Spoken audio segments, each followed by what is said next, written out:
All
right, and we're on. We're back. And we're live on YouTube, and we're live on the other thing. What is it? We're live on Twitch. Twizzitch. Yep. We be twitching, y'all. We be twitching. How do I look? How do my lights look? Yeah, I think you look good, bro. You look good. You got the lights going. You got everything rocking. Yeah, it looks fucking dope, man. Look at that. I'm telling you, you need to get some smart lights on my ass, too. I mean, I got, like, a fucking UV lamp on me. Look. Yeah, you should make us bigger. Us There's bigger? just so much background on the screen. All right. You might as well use it up somewhere. How? What do you mean? Just maybe take us out to the sides so there's nothing on the sides of us?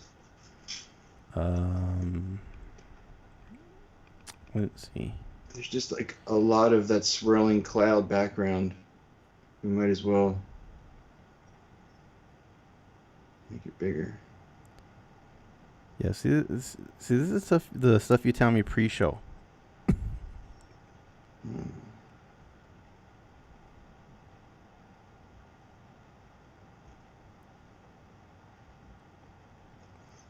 Now that I got my badass lights, I want the pic to be bigger.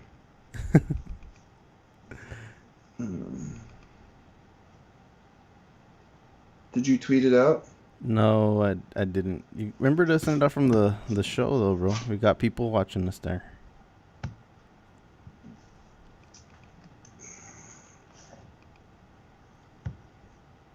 Wham. That song gets me pumped whenever we put that on.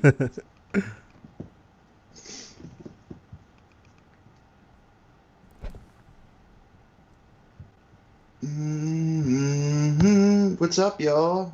What's going on? Anybody in the chat say what's up? Well, you got access Drop to it some now, of those right? emojis. Yeah, what's up with that fucking that chud judge? Oh, and yeah, I don't know what the deal is with that, bro. Like, seriously, I don't know what enters into somebody's mind that, you know. Oh yeah, avoiding a lockdown's a fucking great idea right now. That's just, yeah, that's exactly what's needed. It's like fucking rich people. They just don't. They're just in that bubble, right, or whatever you would call it. Like they just don't care. Yeah, I mean, I'm gonna go in on this shit today because the situation over here hasn't improved. It's gotten worse, and Yeah, it's really bad here too. yeah. Did you see that thing that somebody tweeted out? Like the percentage, like, if you are with a gathering of 10 people, like the likelihood that you'll get to come into contact with somebody that has COVID is like, you know, in Chicago it was 39%, but Jesus. like in other places it was like in North Dakota it was like 90 something percent in all these different counties up there. You're talking like in the rural counties? Yeah. That's insane. Yeah, man. I'm here. Remember I had told you about how they turned the convention center into a hospital. Mm-hmm. Yeah, they're expecting that to be at capacity by tomorrow. Wow. They yeah, there's it's so much bad shit going on right now, man. Like, it's not even, how you go about justifying not having a lockdown. Because, all right, let me see. I got, sorry guys. All right. Did you see this botched art restoration? No, but what I was about to tell you, though, bro. So the way that shit originally went down, the city had tried to override the county, so the county judge enforced a lockdown, and the mayor here was fighting back against it. Pause for a second. Let me check our levels because All right. it sounds weird. All right, yeah. If our levels are off, anybody that's listening, let us know. It'd be nice. Yeah. All right. I guess that's good. Yeah. Yeah. Yeah. So it sounds like it's not using my headphone mic. It's using the, like the built-in one. I don't know how to fix that. Yeah, I'm not. What else? We'll have to do something with your mic soon, bro. But it is cool. We'll get to it. So yeah, what I was telling you was So they overrid. So the city was trying to. Rule. The judge did. The judge did, and the mayor was trying to override against it. County beats mayor, so the lockdown was supposed to go into enforcement today, and then they appealed it, and then it went to the Court of Appeals, and then that's what happened today. That's what I was tweeting out about, was the appeals court lifted up the lockdown, at least until tomorrow, but they couldn't even keep the lockdown in place until they heard they could have done the opposite of it, at least to say, all right, we'll keep the lockdown in place until there's an appeals process or whatever else. And instead they did the total opposite and lifted the fucking thing. Let me see. And then you had the attorney general out here tweeting his support of them lifting the lockdown. Which that's what I had went ahead and put out here. So let me go to that. Well, that's the thing. They think that's what they want. That's what people want. Yeah, so here we go. So the 8th Court of Appeals has temporarily stopped El Paso's shutdown order until a final court ruling tomorrow. The appeals court will rule tomorrow on whether the shutdown can stand, but until that decision comes in, the shutdown is off tonight. And then this is the Texas Attorney General. I commend the 8th Court of Appeals for stopping El Paso County Judge Samaniegle's shutdown order pending the final decision on the merits. It is important that we do not shut down the economy ever again, and this decision allows small businesses to continue to operate and pay employees. Ever again. Yeah. So that tells you the attitude of these people, that they're really just looking at it from an economic standpoint. They can't see past the fucking tip of their nose about how shitty a situation it is right now in El Paso. For y'all that haven't, the reason I'm really harping in El Paso is because that's where I'm from. If y'all haven't seen us before, but let me go to this shit. El Paso we just opened up multiple mobile morgues because the mobile morgues that they already set up weren't enough to handle the daily COVID deaths. And now that's what we ended up in the situation in which the Attorney General is praising the Court of Appeals for overruling the shutdown order when we had to have extended capacity in form of converting our convention center into a makeshift hospital. That is about to reach capacity. Our hospitals are, of course, since that's at capacity, the hospitals themselves are also at 100%. I haven't been keeping up the numbers just because it's depressing, but the last couple of times it's been 1,000 cases a day, 3,000 cases on one point that I saw on another day.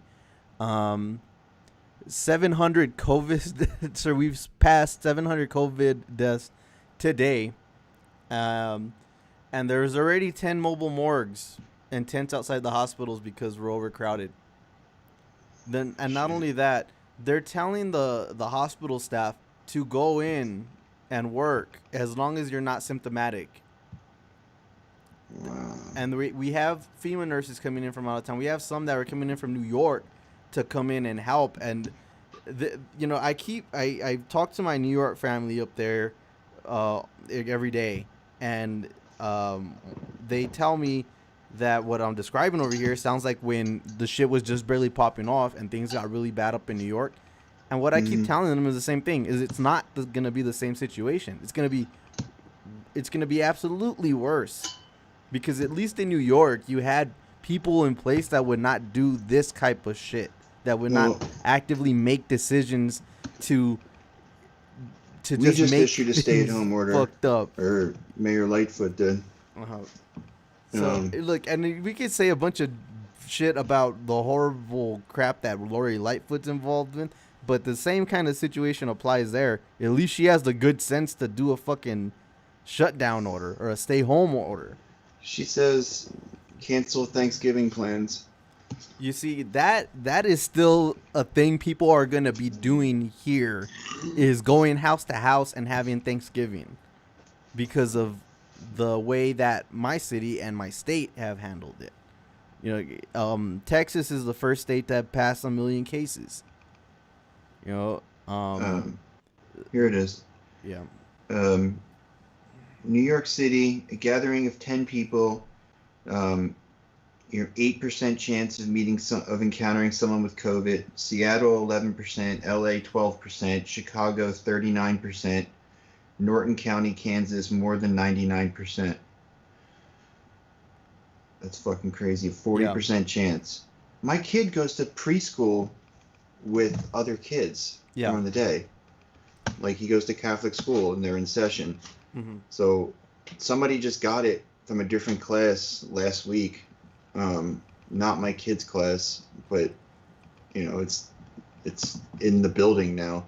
I think I'm gonna keep him out next week. Like, Yeah. He's got Thanksgiving week off. Yeah, and you absolutely should though. There's no question about it when the situation is as dire as it is. And here, it's just not an option in terms of things actually staying closed and staying locked down for the duration, or even for a few weeks, or even a month. I mean, you can stay in, right? Like, you don't have to go out. Like, people can stay in, and it's not even that bad of a lockdown. Stores and stuff open though? Yeah, everything's open.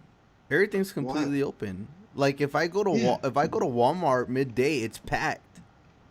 Yeah, I went to Costco yesterday and it was packed. Costco's packed. Sam's Club packed. All the sit-down areas and dining areas. You go in there, you got So these people just don't care. They just want to get it. They're just done trying to avoid getting it. I mean, I guess for the people themselves going out there, there's a difference when you see actual some kind of action being done at any kind of governmental level, and you can see that, all right, this is bad. Yeah. And for a lot of people, it doesn't really hit. Unless you see stuff like that. If you see restaurants, bars with signs that say, "Well, come in, dine in, and we're open," people are going to go. They're going to think it's fine. They're going to think, "Oh, well, okay, well, I think everything's fine. I'll go ahead and just go eat, go to get a drink." Like, they're all the hospitals are in different areas. Tell me again the chain of events. So the mayor did a lockdown order. So the county judge issued issued the initial order. When do county judges initial orders though? That's not something. Well, then I guess it was a county-wide order for a shutdown, is the way I understood it. That Samaniego. So the order came from the county, which overruled the mayor's order, and it extended out beyond the city limits, because so El Paso County covers, of course, it's a big ass county. Yeah, right? it's a pretty good sized county. It covers the city of El Paso. It covers what do you call it? It covers a couple of the outlying towns.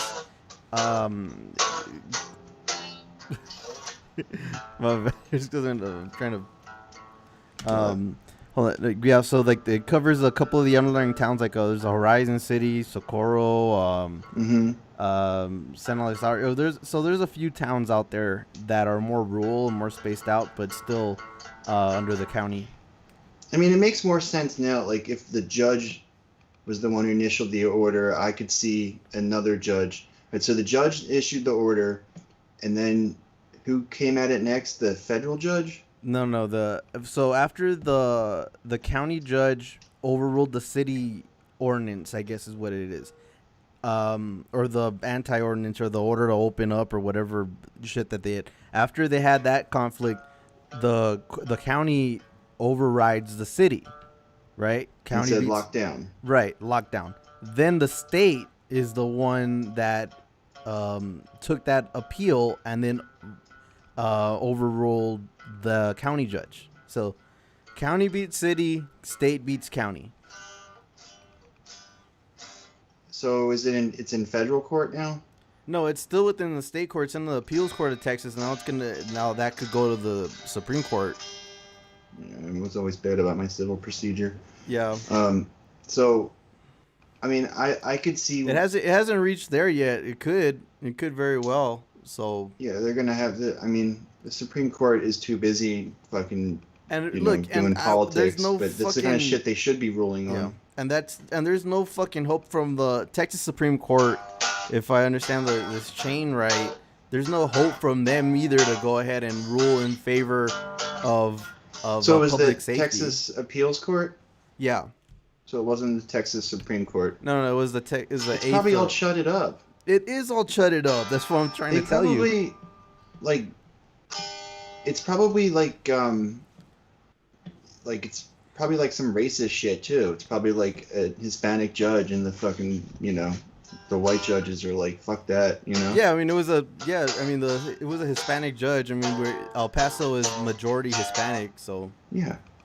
Fucking, yeah, I could see that. Um, well, I guess we got to be happy that the death rate is down, right? yeah. People are still dying, but it's just people. Like I said, I think people are just don't care anymore. Mm-hmm. You mean like you're talking about like just ordinary people walking around? I think half the country doesn't care, right? Yeah. Those are the Trump voters, and the other, and most of the politicians don't care. They're not shutting down any of the businesses here. They issued a stay-at-home order, but that's all it is a stay-at-home order. There's no, but I mean, there's no teeth in it. What's the situation in Chicago versus I guess Houston in Texas? Are you seeing? I mean, everybody here wears a mask and shit. All right, so let me check out this thing. COVID numbers. All right, let's see how this is. All right, so all right, come on, Worldometer. This is a site that I've been using. So United States on track to lose 1,000 more Chicagoans. So Texas has passed. Hey, what's up, PJ? Here you go. All right, so let's see. Texas is now the worst state in the country. That's one. It always was. No, we passed California. Sick, epic own. No, but we passed California for the most in the country. So California was the most, right? Yeah. So now we have 1,065,000 to their 1,000,007. Our worst county is Harris County. That's Houston.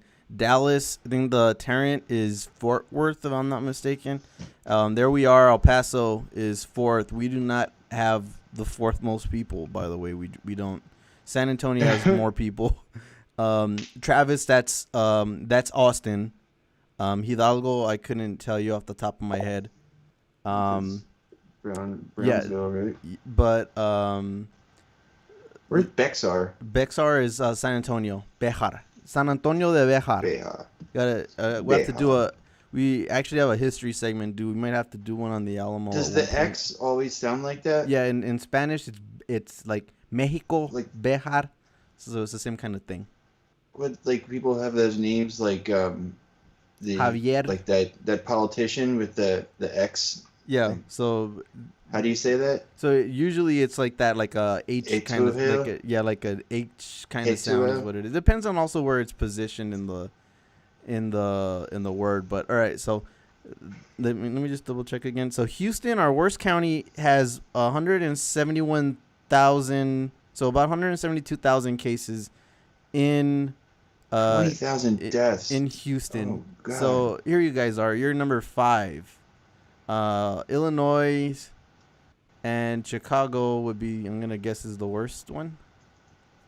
I don't know if we're the worst. Where is it? Cook County? Where the hell is this? Okay, Illinois, come on. I think like the suburban counties are probably more because they had they doesn't load that up. Got rid of the lockdown sooner. Let me see. So wonder why it doesn't want to load that. It's crazy. It doesn't go by county there. Well, yeah, I don't know. Like, if we had just fucking done the lockdown in the beginning, the shit would all be over. Like, everyone else is fucking done with it. It's just it's just like we're just fucking countries just run by the worst people in the world. Like, I know I say that a lot, but it's just like every night there's another story we do that reminds me just how terrible these fucking scumbags running the country are. And don't you have like one of the largest airports over there too? Yeah. Yeah. Yep. Let's see. Like, well, what did this thing say? It said total in your state you have 536,000 cases. Wow. So well, like Illinois is not that populous. Like outside, I mean, it is pretty populated, but like outside of Chicago, there's not.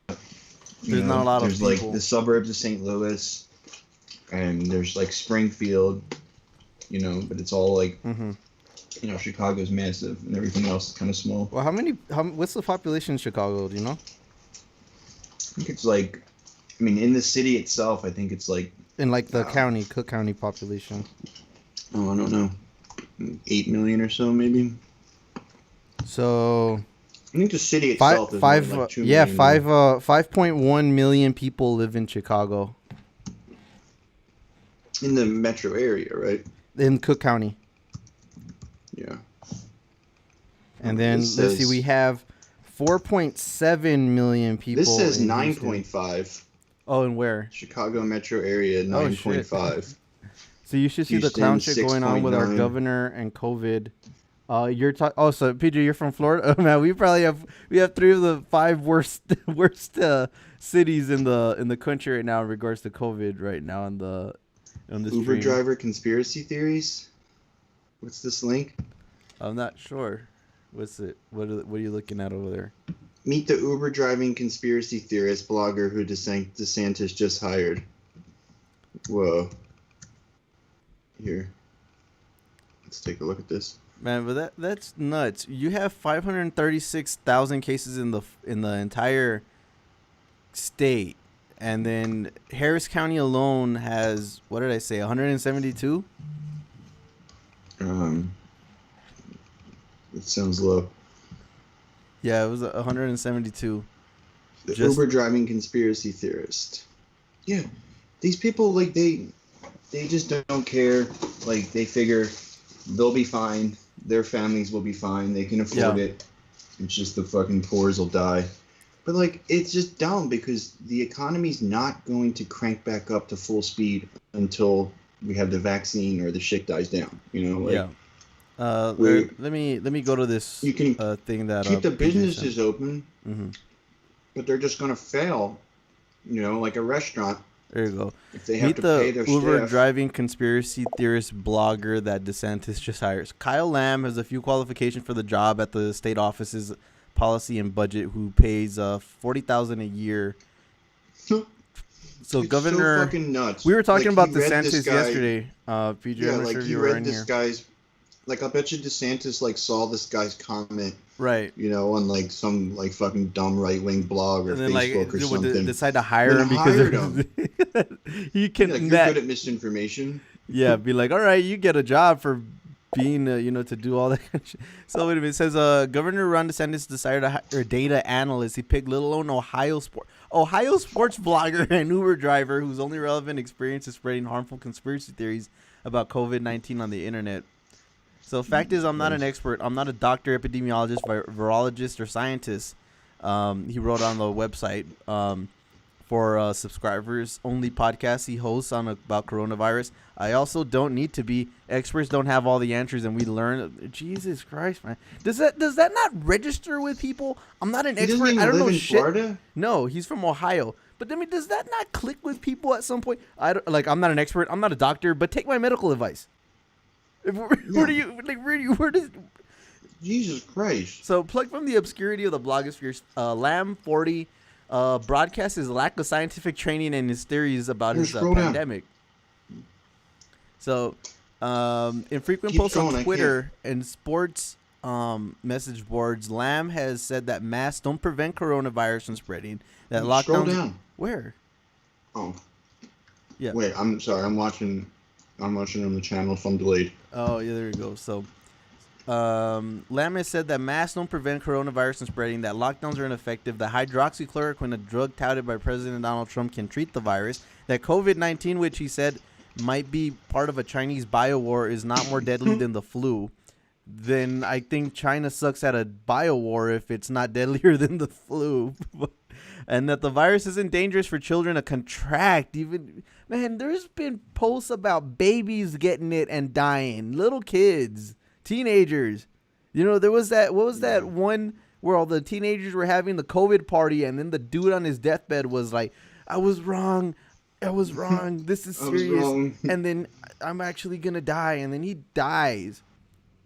You know, and I mean, that's the situation that we're looking at here. And like, I have no qualms about being a sports guy, moonlighting as a COVID-19 analyst. And what job is it? What's the job title? Let me see. What is his title here? It says State's Office and Policy Budget. Oh my God. 40,000 a year. Jesus.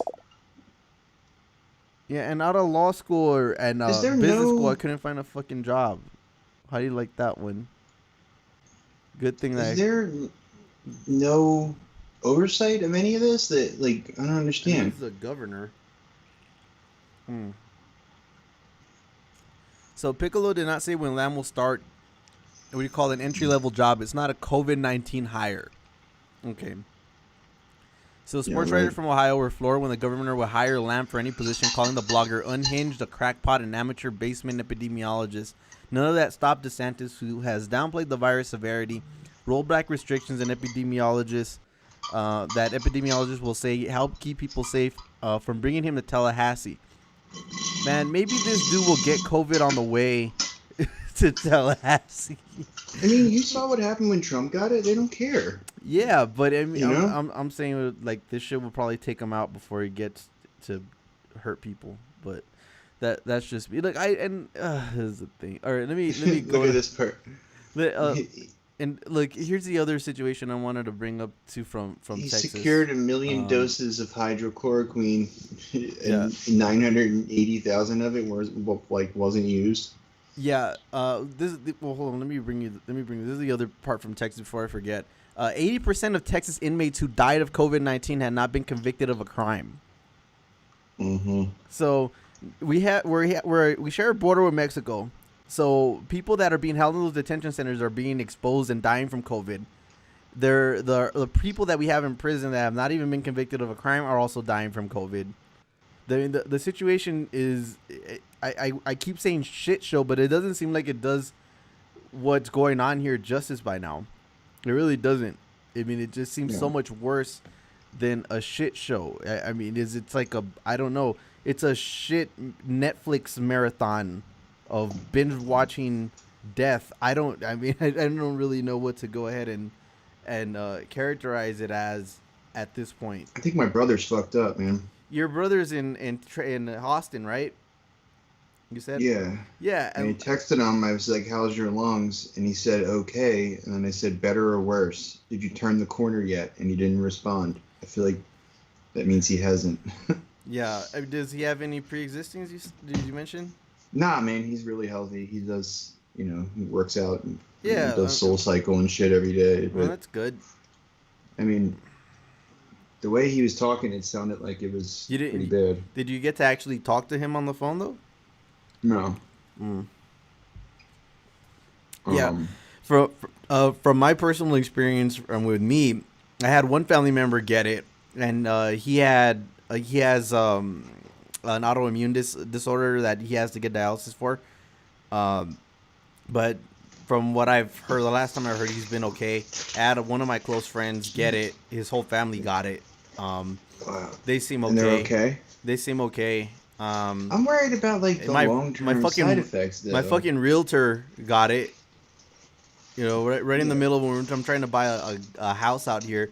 My fucking realtor went to Tennessee, I think is what he said, and he got it. And it was pretty close there for a minute, from what I understand. Is there any clips of DeSantis talking about this? I'm not sure from that article. Explain it. Hold on. Let's see. DeSantis blogger hire video. Do doom doom doom doom do do do do do do do do do do do do do do do. Yo, the Miami Herald is badass. Here's one. Let me see. I got another article on DeSantis looking to expand stand your ground for drivers. Yeah, we covered that shit yesterday. Yeah, we went in about that whole PJ, are you looking forward to when they have the purge in Florida? Yeah, that's exactly what we characterize it as. It's going to end up being like the fucking purge when it comes to protests. But it's definitely going to be like the purge. Like, it's going to start, just the chuds will go out there and start shooting and say they're standing their ground in regards to property. That's exactly the situation. That's what I'm saying. It's Jesus Christ. Is this OA? I want to see what OAN says about it. You find something? I mean, I sent you that one video from the Miami Herald. Here's one from OAN. I want to see what their take is. It's fucking nuts. Oh, that's someone different. Oh, there we go. Opelika Auburn News. Was this one? Oh, this is a video? Yeah. All right, let me go ahead and play this thing. Don't want to. Thomas needs to go throw his shoe at him again. All right, let me see if I can get this thing. All right. Tell me about the levels over there in the chat. If you can tell me you can hear this, fine. A pandemic very well when society is in the fetal position. And part of having a healthy society is understanding that human beings seek affection, that you have family members who, and many of the folks understand that they have loved ones who are in the last stage of their life. They're not demanding a medical miracle. They're not having unrealistic expectations. They just would like to be able to say goodbye or to hug somebody. So, what? It was,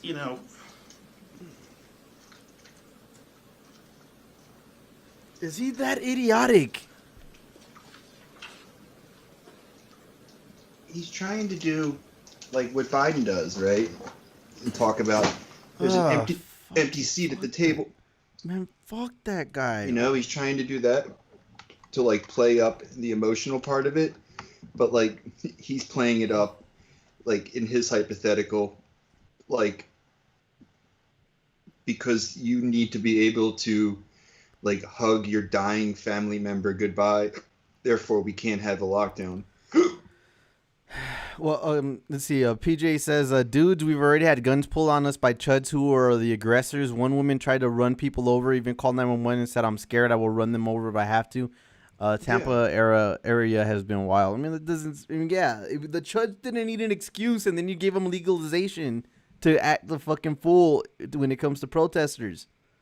You can run them over if you, quote, feel scared. Yeah, I mean, is that going to be covered under stand your ground too? I felt threatened, so I can run these people down. Traffic.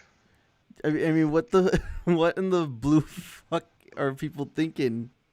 Well, I mean, this just gives them a justification. Like, they would have let him off anyway. Like, I'm sorry, there's been like dozens of people run over this year, and like not a single person has been charged as far as I know.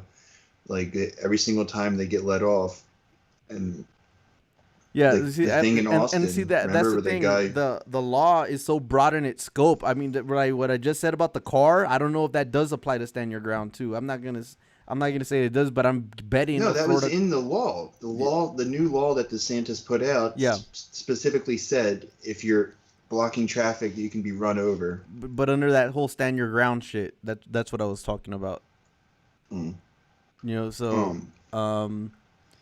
Actually, you know what? Let me stand your ground, we mean run you over. Yes, stand your ground means run you over. There was the guy in Austin, remember? The guy who got fucking murdered, right? The guy who was there with his crippled wife.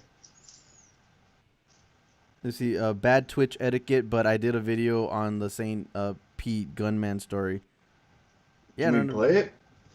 Yeah, if you link us to it, we'll play it up over here too. But let me play this thing from that we had here locally that they for El Paso again, just because hometown bias. This is KFOX 14 News at 9. El Paso County Judge Ricardo Samaniego says the county is struggling to find space for rising numbers of COVID-19 deaths. KFOX 14 News at 9's Keenan Willard is live in West El Paso to show us what the county judge is predicting in the upcoming days. Keenan. Judge Samaniego tells me El Paso County is having to set up a fourth mobile morgue unit at the medical examiner's office because coronavirus patients have been dying faster than the county can investigate them.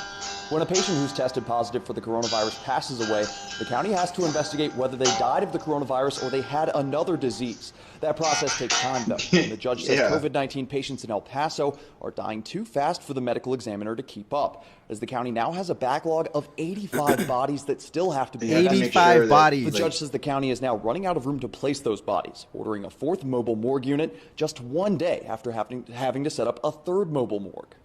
People that die are under investigation to see if That's they the were judge that ordered the COVID, to lockdown. discern whether or not they had other diseases. That holds back the process. And so I think you're going to see a tremendous more death coming up in the next 2 to 3 days. The rise in numbers comes as El Paso is divided over the controversial shutdown order Judge Samaniego announced on Thursday, with Mayor Dee Margo calling the order unenforceable and directing El Pasoans not to shut down, and the police department also saying they wouldn't be enforcing the order, but county sheriffs and constables saying they would enforce the shutdown, issuing fines to non-essential businesses starting yesterday. Judge Samaniego says while he's disappointed to see division in the community right now, he still feels he has the authority to shut El Paso down, and the county's still climbing coronavirus numbers support that. Hey, I've been there. My plan is a shutdown, stay-at-home order. That place actually isn't What's their alternative? How are they going to address those rising numbers? The status quo couldn't do it. Yeah. We asked Judge Samaniego tonight how many people have been cited under the shutdown order so far. The judge says the El Paso County Sheriff's Office will have those numbers tomorrow. From West El Paso, Keenan Willard, KFOX 14 News at 9. Thank you. Yeah, so that kind of cleared up a little bit more of the Yo, come on. I can't hear about the shit. I mean that kind of made things a little bit more clear as far as the division and everything with the what you call it, the division between the city and the county, where you even had the police officers here saying they're not going to enforce the order from the judge. Of course not. Fucking psychos. Yeah. Well, that vaccine can't come quick enough, man. No, and even when it does come, what's gonna be the procedure there? I don't know, man. Didn't you hear Operation Warp Speed?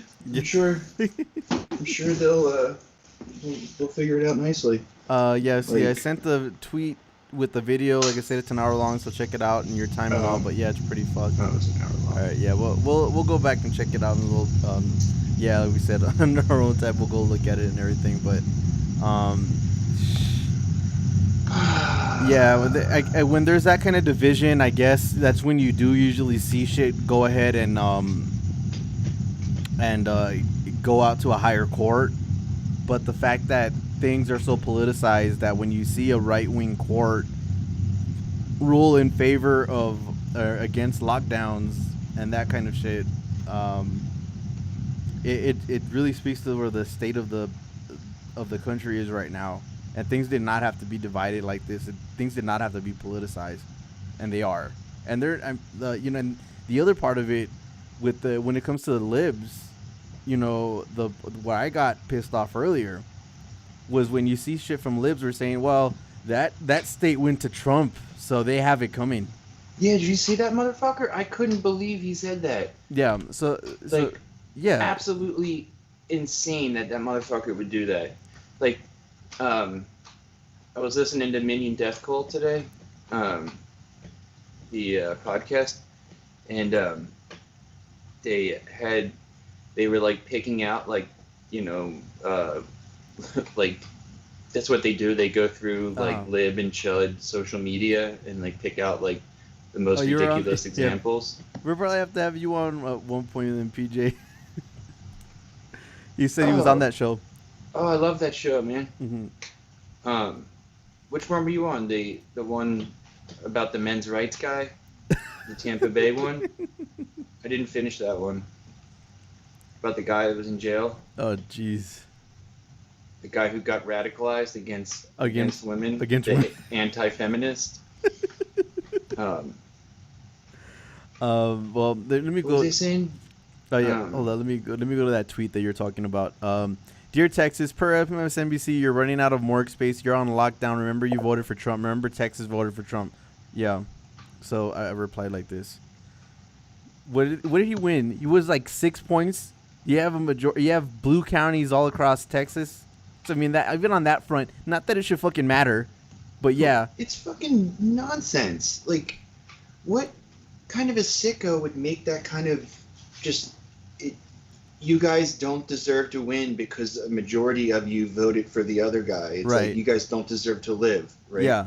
It's just nuts that he wouldn't think twice before tweeting that, and that nobody would tell him not to tweet that, and he gets all those likes on it. How many likes did he get? Let me who's liking that? Like, seriously, who the fuck thinks that partisan and that much of a shit-lived mindset? That, you come over here, 31,000. Yeah, 31,000. Think like every state, even in the reddest red states, it's still. Like, I don't think he won any state by more than like 10 points, right? No. Like, even like Alabama. So still 40% of the country didn't vote that way. Yes. And that's the half of the country that votes. Most of the country doesn't vote, So like, say, I mean, this year was record turnout. So let's say it's like 60% of the adults voted this year. Mm-hmm. So half of that 60% plus the other 40%, it means 70% of the state didn't vote. I mean, didn't vote for him, right? Yeah. Basically only like a third of the state voted for him, and you're gonna like condemn them to death because why? It makes you like your liberal fifis feel better or something? I mean, I guess it's just such a bad, like, that's why they don't like Democrats, like that's why people don't like liberals, because of shit like that, and they're completely justified too, right? Yeah, and well, this is what I ended up putting. So I got people I care about who are frontline workers. So fuck any shit lives playing partisan games saying Texas deserves what happens to the people here because Democrats can't find a way to flip the state. People are goddamn dying, and not that it matters, but my city goes blue every fucking time. It really does. And see, when people go and they say shit, they say like this: Florida deserves this, Texas deserves that. But I mean, that's not the way COVID works. Doesn't give a fuck where your party alignment is. Blaming the voters, right? Yes. Instead of blaming the politicians. That's exactly what it is. What you would do is attack the politicians for failing their constituents. Yes. And then you could also blame the Democrats for not spending enough money to, organize or doing in Texas, anything that could actually fucking work. Like my homie Beto was saying, right? Oh, right. So... So let's go to Beto, since you're bringing up my former representative, who's an absolute douchebag. Yeah, like slowly but surely we're gonna turn around that whole perception of his ass too. And we do have a little bit of an update on the story from yesterday I wanted to go into, but so this is the latest email from Bet on My Stork. Here we go. Some of my thoughts based on conversations from this week. The asymmetrical advantage that Trump and the GOP had this cycle in Texas is far more powerful than any of us understood. And I think it begins to explain Republicans' incredible performance on Tuesday night. The ability to campaign free of truth, examples abound, especially along the border of social media and texting campaigns that trafficked in lies and scare tactics. That's a liberal dog whistle for saying that these dumb voters, they don't know better and they're susceptible. These dumb voters down on the border are susceptible to Republican misinformation. Well, the thing is, if you're allowing the point that I think AOC made better that he's saying is that AOC definitely made all these points better. Right, is that if you allow Republicans to go ahead and set whatever messaging they want unchallenged, then people are going to buy into it. And I don't think you're necessarily stupid to buy that. Those shit libs, they thought, oh, they're Hispanic, they'll definitely vote Democrat. Yes, and that's exactly the gamble that they took was we don't have to go and reach out to Hispanics because they don't have anywhere to go and they'll just vote for us anyway. It's the same thing that they do to the black community too. It's so fucked up. They had $1 billion, right? Or billions of dollars. They had plenty of money to do that. Right. But they didn't. because they give it to the same handful of consultant agencies who buy ads from each other and get a kickback, because you get 10%, right, when you book an ad. I think 10 or 15%, I forget what it is, but like they hire these shitlib consulting firms, and then they go to the state where they're trying to win, and then they make deals with the TV channels there, get the ads on, and then they get a commission for the price of it. So if you spend $1 million on ads, these guys get $100K. So that's what they want to put all of the money in every single race. They just want to do more and more TV ads because they get the commission from it. That's what AOC was saying about like the Facebook and the online operations are shit because they don't have a commission for that. It's just it's so fucked up, man. It's so depressing. Like that's really the state we're in. Like you can't you can't even run a good campaign. Like not only is your messaging shit, but you are just that devoted to the grift that you're gonna do that and just don't care if it succeeds because you're gonna get rich off of it. Yep. So here's the part that talks about El Paso specifically. So the fact that the border from the Rio Grande Valley to El Paso has been ignored for years by the National Party and even by statewide Democratic candidates hurt us badly. The failure to invest in year-round canvassing so voters don't just hear from us during an election also made it hard for us to move voters at the end. Coupled with the effective disinformation campaign conducted via text and social media by the GOP and the very dire economic circumstances that made people more receptive to direct economic message of the GOP, Biden will kill your oil and gas jobs, Trump will save them, Biden will close down the economy, Trump will reopen it. That begins to explain Trump's phenomenal performance in the Texas border counties that happen to be 85 to 95% Mexican American. Some lessons that should inform future work that I take from all this. Nothing beats meeting your voters eyeball to eyeball. We should always find a way to canvass directly at the voter's door. There's a safe way to do this even in a pandemic. Let's see what else we have. We should be talking to voters year round. Not just the quick hits to determine partisanship or gain the commitment to vote or to turn someone out to vote. We should be having open-ended conversations with voters about what is important to them throughout the year. Every year, organizations like the Texas Organizing Project have been doing this and have been winning races in places like Harris County. Here we go. We have to be far more effective on digital and social media. Wait a minute. Which one? You skipped that section. Which one? The central messaging? The central messaging that many Democratic candidates felt obligated to adopt because they believe that funding and other support from Democratic organizations was contingent on it doesn't work. If you're running for office, you should know why, and you should be able to articulate that. You should also be constantly talking to and listening to the people in your district to understand their needs, concerns, hopes, and dreams. Understand why your victory would be their victory. If your why and their why are not reflected in your own words that you came up with yourself, then you're not going to connect with voters. People are smart. They smell a focus group tested message, talking points derived from polls, a campaign driven by consultants from a mile away. Yeah. Like, is that so hard to understand?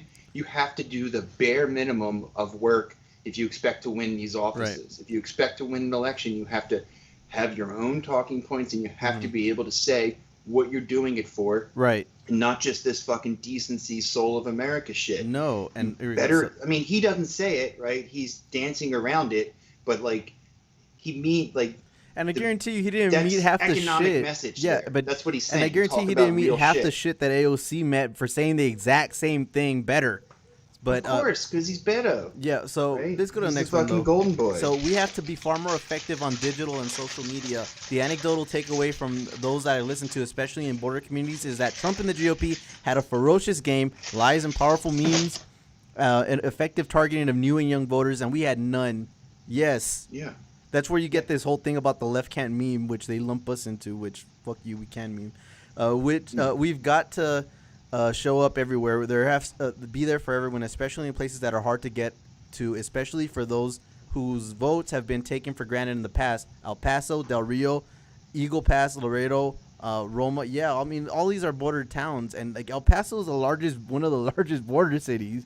We have a majority Hispanic population here. We're probably one of the largest cities that has a majority Hispanic population.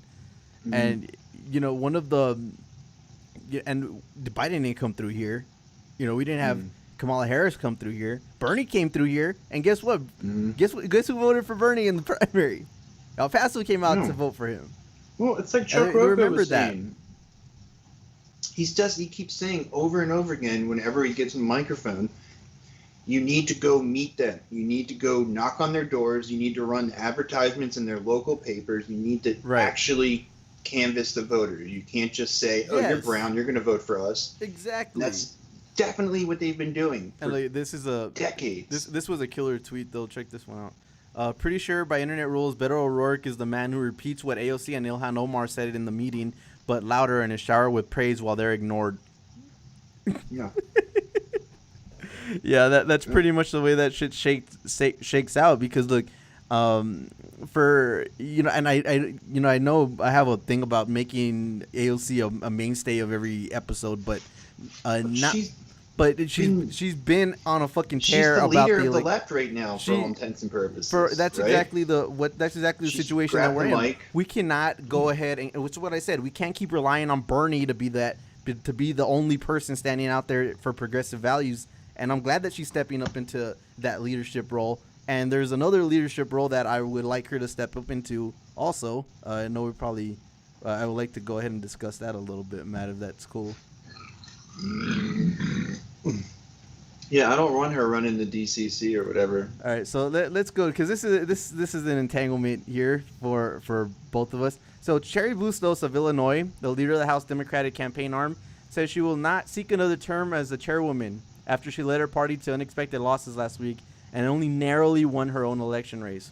Bustos. Yeah, she should have been out after 2016. She was one of the people that was implicated in the cheating for Hillary. Yeah, like Wasserman Schultz, same kind of bullshit.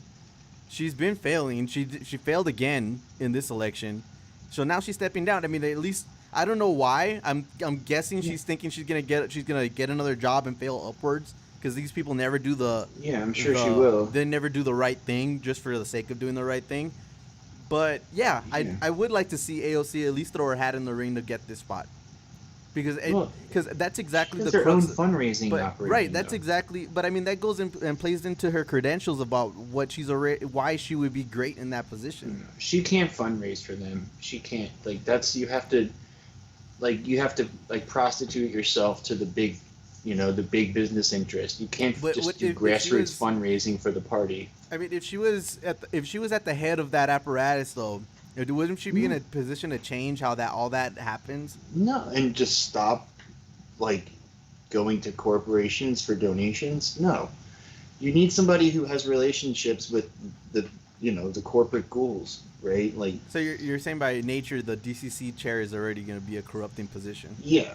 I mean, even if she's not when she gets in there, it's just the operation demands that you take in millions of dollars from, the worst people in the world. You have to go all the Silicon Valley, Ro Khanna might be better for it actually, but not that I think any of them should, because they do grassroots fundraising. Right. And they should just continue to strengthen their own fundraising operation and let the corporate Dems take their shit and fucking, Yeah, but I just think that, just in terms of the electoral strategy that AOC is putting out there, as far as updating things from relying too much on TV to moving to social media, to all these basic criticisms that she's already come out with.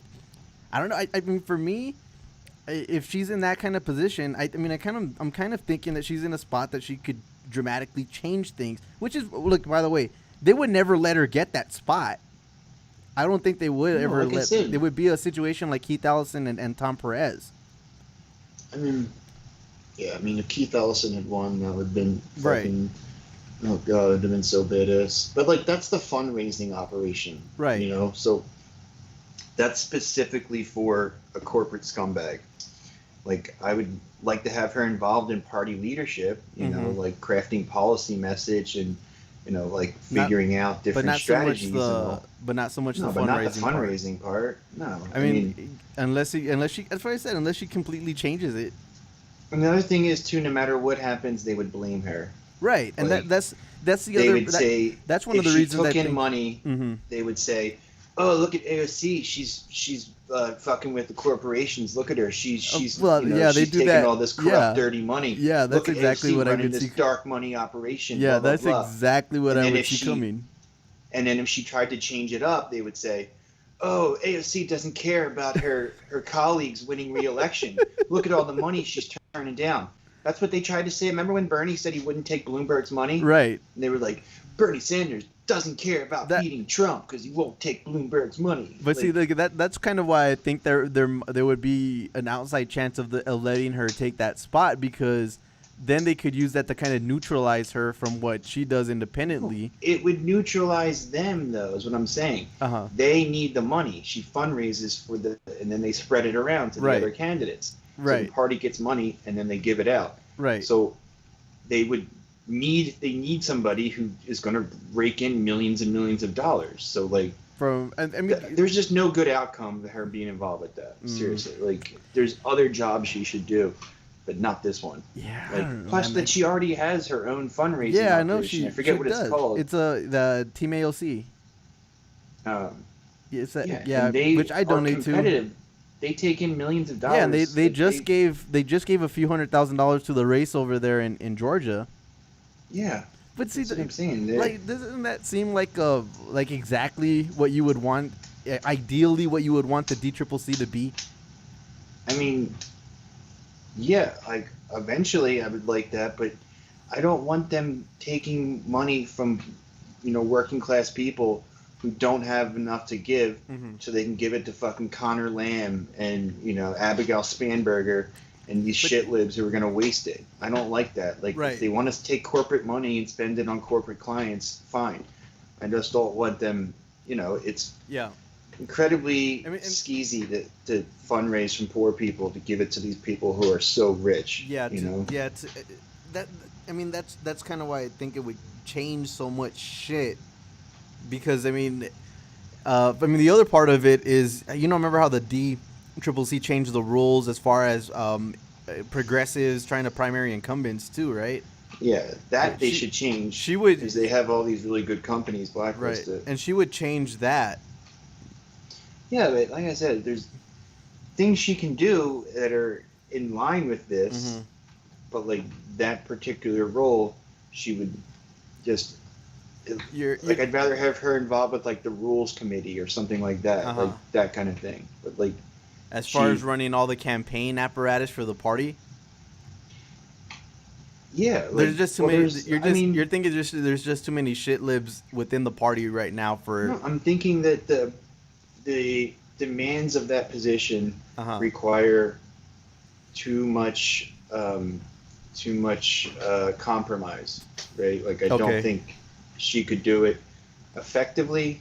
She could do it good, and then not effectively. Well, she would. She could do it. At least from the effectively, Well, from the standpoint of, would she be the person that you rather see there over any of these corporate ass motherfuckers? In a different party one day, sure. But at the party as it's currently situated, then it's she just has poisonous. to get tens of millions of dollars from Facebook and like all these like from telecoms and right. all of the worst companies in the world. And like if she doesn't take their money, then it's AOC turning down money. She's destroying the party. And if she does, it's too much. It's not a really good win position for her, because on one side it's gonna like that. Yeah, it gives her so much. It would give her a lot of influence over a lot of shit though, which would be interesting. Just not in a good way. I don't think they get to determine. Like, I don't think they individually determine. I think there's a committee that picks who gets the money. But like I said, if it was a different party. If it's the party we're trying to make, then sure, she'd be excellent at that. But as it is now, I like that she has her own fundraising apparatus, so she can maintain power. So she could operate independently of how the majority of the party operates. But and like we've been talking about her because of how she's been coming out against the party, and she's been getting a lot of attention on social media. I didn't want to go and rush to judgment about this this comment that I came across from Representative Hakeem Jeffries. Did you see this shit from John Cornyn? Another example of why it is prudent to let the process run its course. Thousands of uncounted votes found a week after election in Puerto Rico. And then the top response is, oh wait, my shit's frozen. The top response is, you should have read that notice that Twitter put up when you tried to share it without reading it. Puerto Ricans can't vote in the presidential election, only the primary. Like, these assholes are, they're liars, right? They're bullshitters, but they're also incredibly dumb. Like, did you see that Tommy Tuberville interview where he was like, my grandpappy fought in World War II to keep Europe free of socialism? Oh, Jesus. Like, just fucking doesn't know the bare minimum that we fought World War II against the fascists in Germany. Right. Like, and nothing to do with socialism. Yeah, and well, I was about to show you this thing. So, Hakeem Jeffries had this comment that I wanted to ask you about. Do we want to win? Do we want to govern? Or do we want to be internet celebrities? House Democrat Caucus Chair Hakeem Jeffries echoing a common sentiment on the call last week, according to multiple Democrats familiar with the discussions. I think it's a useful conversation for us to have because the socialism message wasn't helpful. So back to that whole thing about punching left, saying socialism destroyed their electoral chances down ballot, ignoring all evidence to the contrary, ignoring what AOC has been saying, that it's not, the whole socialism message is not effectively messaging against GOP attacks, which makes more sense. But they're basically complaining that the Republicans did the socialism attacks, and they're saying you made them, you opened us up to doing that, when they're completely forgetting that they've done it literally every single election my entire life, every single time, always. And the reason they were able to defeat them is because they can respond appropriately. They can respond effectively. They can't do like Joe Biden, you know, come on, man, I beat the socialists. Like, right. I mean, how many times did they have to punch? How many times did Biden punch left in the damn in the general election, saying I beat the socialists? You know, fuck Bernie, basically in so many words. And they still came out and did the anti-socialism messaging from the GOP. Not like it helped. Not like they were gonna stop or ever. They were gonna go and call you the lesser of two socialists. What difference did? What difference at the end of the day? Joe Biden end of the day a socialist. Yeah, Joe Biden, he's a senator from MBMA, the crime bill. They called that the Rave Act. They called him a socialist. They were going to call anybody, like that fucking Spanberger is a CIA spook, and they calling her a socialist. They were going to do that regardless. Didn't they call Claire McCaskill at one point a socialist? And she was running as a Republican, as a diet Republican. That's exactly what she did. But what I was going to... It's like you need to have a better message, because the thing is, they spent so much of this year from the primary punching left like that. They spent so much of the year like trying to neutralize the left wing talking points, right? That now they're afraid to say anything other than fucking boo, hiss, socialism. Right? They're afraid to say anything that might give any kind of credence to any kind of left wing populism message, right? Even though everything is telling us that's what you need to do to win elections. You need to embrace the economic messaging. You need to embrace the economic populism. You need to lean into that, because if you don't, people think you're a stuck-up like SJW and you don't stand for anything except like, you know, harshing your vibe when you try to like, you know, tell like, you know, racist jokes or whatever. Like, that's what they think. You know, they think that all Democrats are like Nancy Pelosi's, like, you know, unfun. And that was what Bernie was saying. I don't know if you found that clip from Bernie was on PBS, but that's basically what he said, was if you don't say anything, they think that you are, you know, they just believe all the worst stuff in their head about you, right? Like, they just believe like all of the stereotypes and the Republican talking points. Right. Like, they don't believe you when you say you're not that. You have to be about something else.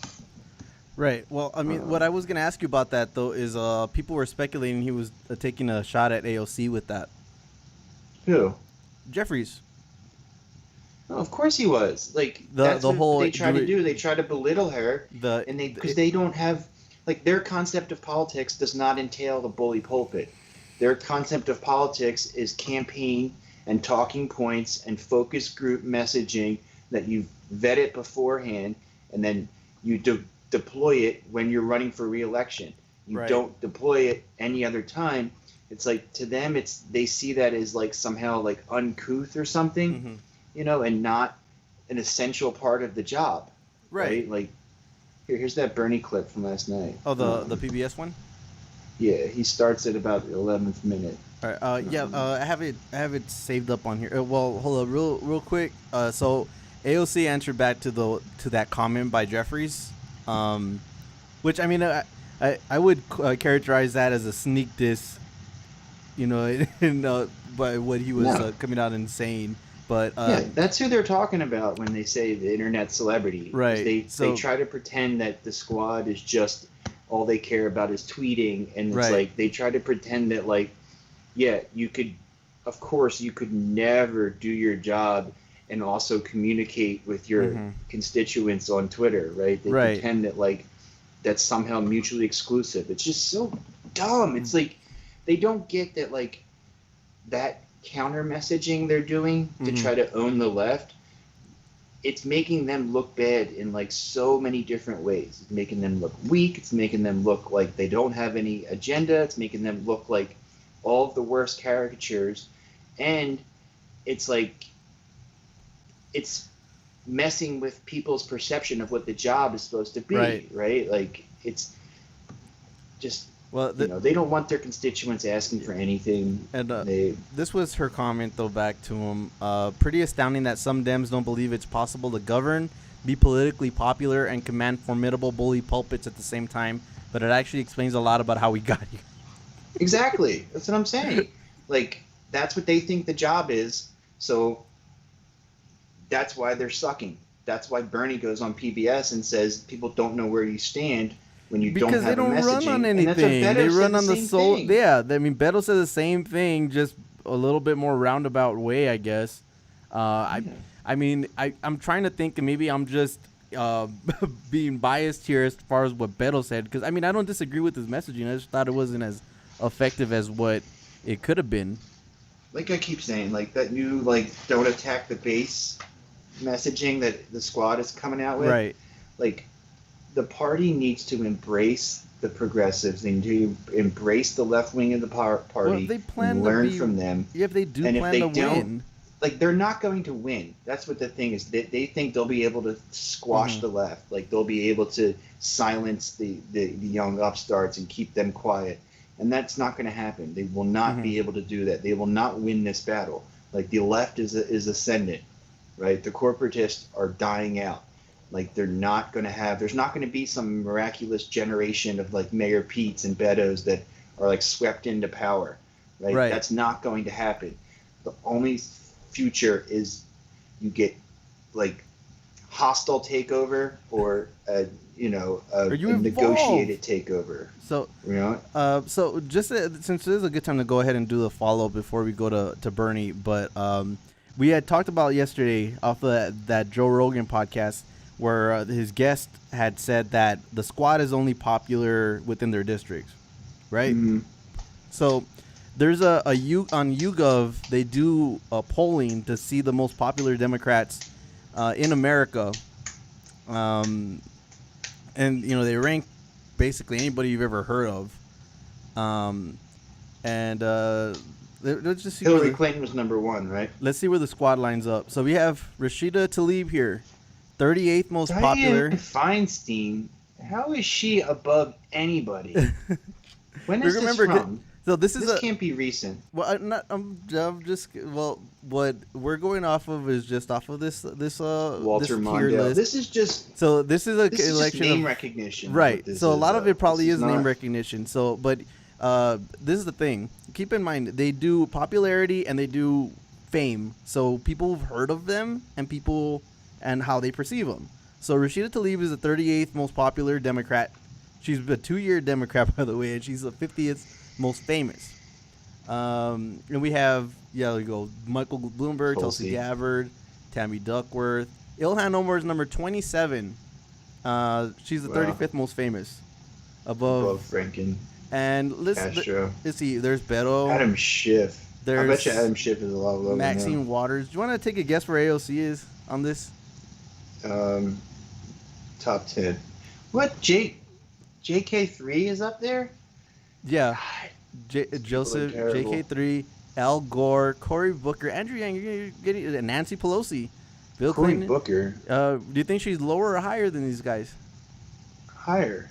Let's see, Madeline. There's AOC. Number 11. Yeah. 11th most popular Democrat and 13th most famous. Cuomo.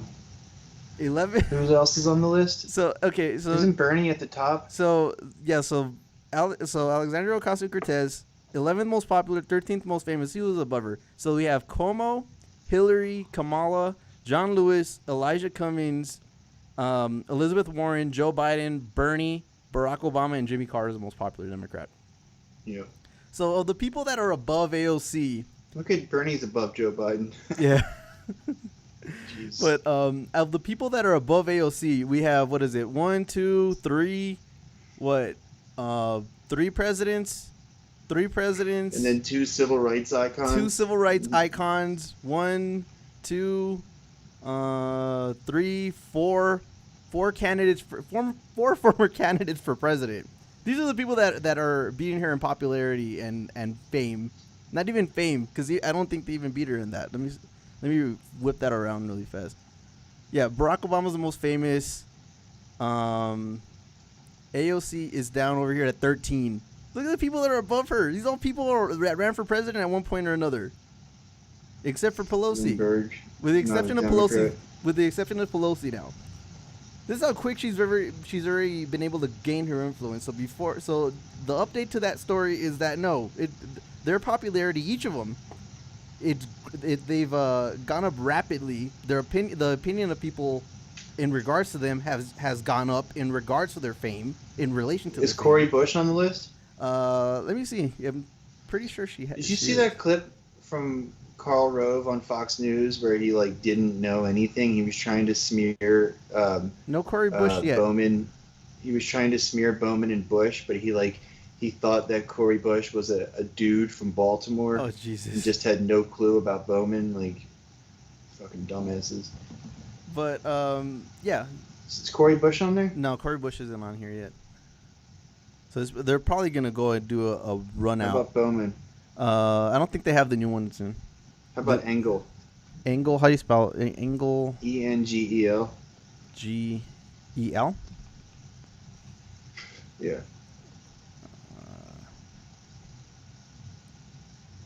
Patrick Kennedy.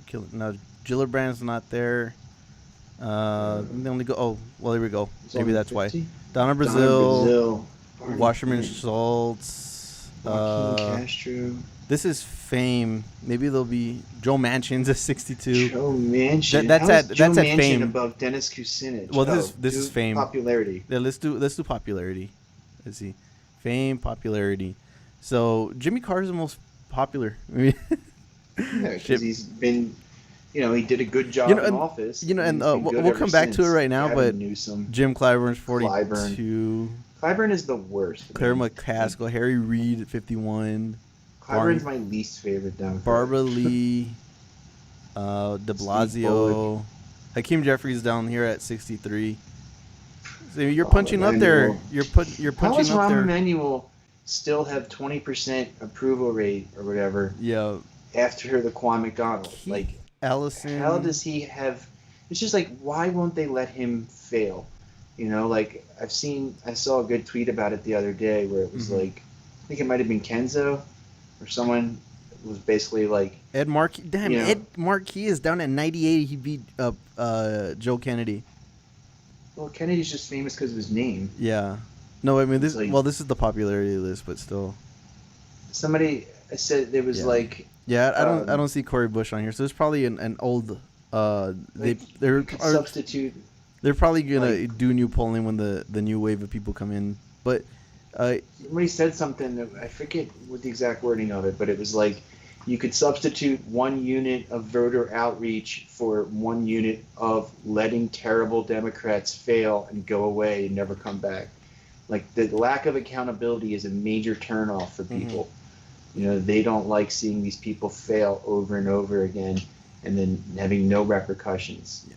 People don't like that. So let me ask you one last question about this list. Given that what we just said about, you know, the top 10 being comprised of presidential candidates, actual presidents, and 2 civil rights icons and 1 governor, and the next person up on that list is AOC. What does that say about the future of the progressive movement? Like I said, they're not going to win. Like, the left is going to take over the party at some point, or else there's going to be, you know, something like a dramatic reorganization of things. But they're not going to be able to do like what they're doing and just like sort of messaging to get to crush the left. They're not. That's not going to work. Like, there's no way that'll work.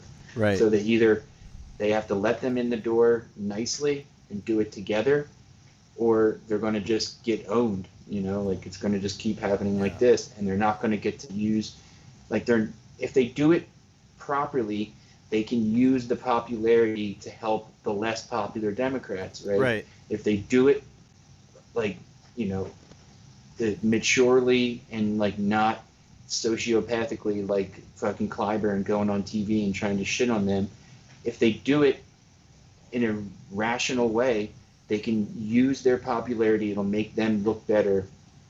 Like, it'll make standard Democrat better. Like, all of those people would benefit if AOC campaigned for them. Right. Right? The shittiest Democrat in the party would get tons of extra support if AOC gave 1 speech for them or went to their district 1 time. But they would rather just turn that, like they said, that everybody refused her help. You know, like, and everybody who did lost. Yeah, but so dumb. Okay, let me see how well your political acumen is here. What's the largest voting block now? Do you remember? What do you mean? The largest voting block, by age. Which generation is the largest voting block now? Oh, it's still boomers, right? I thought it was. Didn't the millennials take over from the boomers? Well, it's close. But I mean, going in the future, there's going to be less boomers. There's going to be more Gen Z and millennials. That's what I'm saying. Like, so they can either use our popularity to help their shitty candidacies, or they can just allow this continued hostility to make them look bad. So nobody believes this shit. Yeah. Like, the only people who are believing this seems to be like, you know, a handful of like terminally online, like the psycho lib boomers. So, and then like all their bot accounts. There's not like regular people don't believe that, you know? So give me your top 5 in the millennial demographic, since you just saw that list.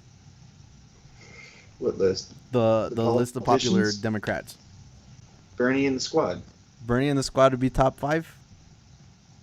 Let's see. Here we go. We have Obama, Bernie, Jimmy Carter, and AOC. Keep going.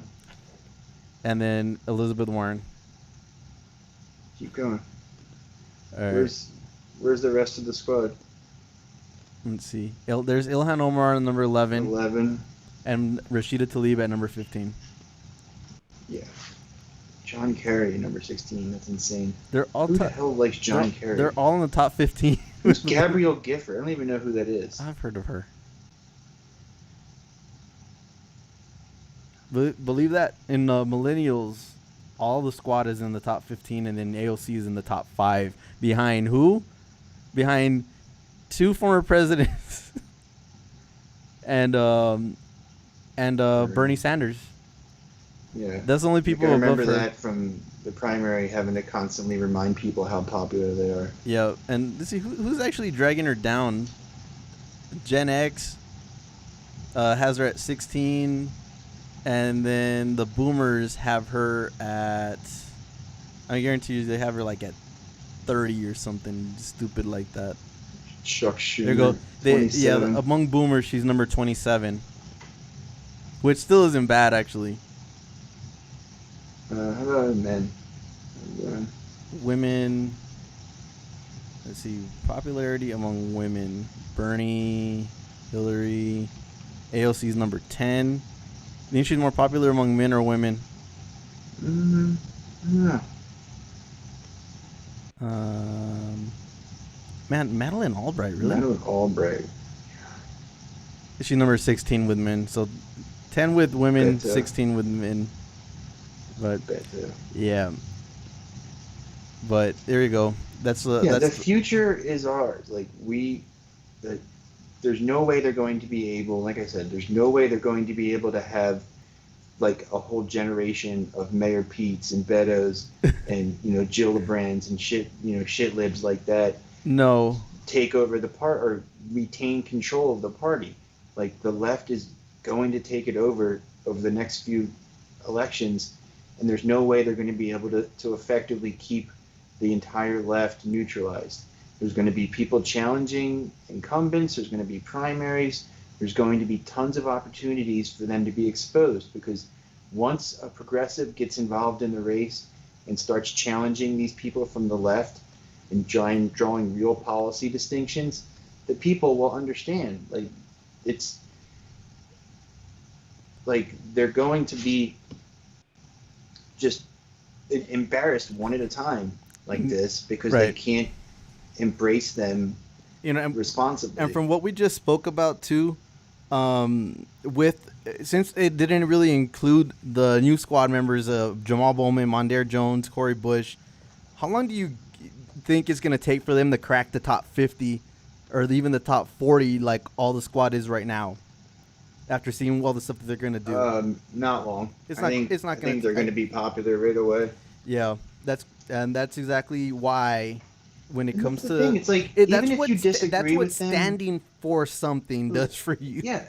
I mean, even if you don't necessarily agree with their politics, like even if you think like, oh, Medicare for all is too extreme, we should do the public option, like even if that's what you genuinely believe, you're still going to rank them high because they're obviously fighting for their constituents. Right. Everybody would be so lucky to have one of them in their district, right? It's night and day. Compare that to like Engel, who was in there before, who did nothing for his constituents, right? Didn't live there, barely even visited it, and just treated them like a bunch of uneducated hogs. To hop back to Hakeem Jeffries for a little bit, I mean, do you think he sees a little, because he came out and defended Engel after he was caught on that hot mic saying that if there was, I wouldn't be out here if it wasn't for, was it for COVID or some shit like that he said? But he said I wouldn't be out here if I didn't have a re-election. Right, that's what it was. Yeah, he was going to speak at like a BLM thing. Yeah, and said I wouldn't be here if it wasn't for my re-election. So just admitting you don't care about your constituents, you don't care about any of this movement for Black Lives, you don't care about any of that shit. You're just there for your own personal aggrandizement. And that's what Beto was saying in that letter is, right, if you're just there to further your own career and make yourself look good, voters can smell that. Yeah. Yeah. Yeah, and say what you want for the squad. They're in tune to their communities.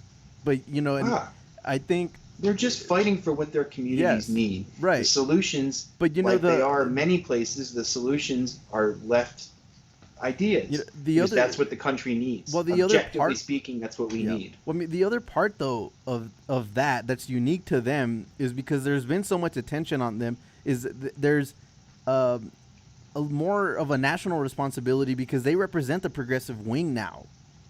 Yeah. And they've stepped up into that role individually. They've all taken that responsibility upon themselves to represent that wing. And I'm surprised Ro Khanna wasn't on that list. Yeah, I didn't even see Ro Khanna on there. That's crazy. But do you want to go to Bernie? Yeah. All right, let's go to Bernie Sanders, who was on PBS, and what was he talking about again? Just a bunch of stuff. Let's play the whole clip. Let's play the whole clip. All right, Bernie. By a 5 million vote margin. But Democrats won't have a majority in the U.S. Senate. They have lost seats in the House, losses that exposed ideological differences between the progressive and the moderate wings of the party on issues from health care to policing.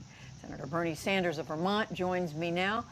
Senator Sanders, thank you so much for being here. It is clearly a win for the Democrats in the White House. Joe Biden is the president-elect, but disappointment in the results in the Senate and the House. What went wrong? Well, I wish I knew definitively, but I think the answer may be that Democratic candidates, appropriately enough, Judy, focused on the need to defeat the most dangerous president in modern American history, a pathological liar, somebody who was undermining democracy, and that's enormously important. But I don't think we did quite as good a job as we should have in speaking to working families who today are in probably worse economic shape than any time since the Great Depression. And we did not make the case that we're prepared to take on powerful special interests. We're prepared to raise that minimum wage to at least $15 an hour, provide equal pay for equal work, make it easier for workers to join unions, create millions of good-paying jobs, rebuilding our crumbling infrastructure, making public colleges and universities tuition-free, expanding healthcare to all people. So I think we probably were not as strong as we should have been in explaining what a progressive economic agenda would mean to working families throughout the country. And pause but it. Now that Democrats are going to have fewer seats in the House. That's what the data is showing. That's what we keep finding out over and over again. That's why the Republicans were able to make inroads with working class communities, because they had an economic message. They were talking about real life shit. They were able to convince people that they were the ones who were going to fight for working people, because the Democrats didn't say anything about it. The Democrats just said, Trump bad, we're good. You know, we are going to look out for like good things and not do any bad things. Trump's going to do bad things. So they constantly just made it about attacking Trump. And they didn't even make it about attacking Republicans or conservatism or anything like that. It was just this guy, Trump is bad. Republicans are okay, but this one is bad. So a lot of people voted out Trump, but they voted for the Republican, because the Democrats said the Republicans are good, and the Republicans said the Democrats are evil. Right, because there was a difference between how the down ballot fared and the top of the ticket fared. There was all of the messaging was Trump bad. Right. It was the party's not bad. It needs to be returned to normal. The party's okay. We need a strong Republican Party. Yeah, we need a strong Republican Party. That to me, if I'm taking that at somebody's word, if I'm trying to get rid of Trump and I'm just listening to the Democrats' messaging, then I'm like, okay, I'll vote for Biden, but then I'll make sure that the Republicans still keep control of something. Or like, if you're convinced, like if you happen to be one of the handful of Republicans that switched over and voted for Biden, like that they keep claiming are out there, which, you know, there's a few percent, but I don't think it's more than before.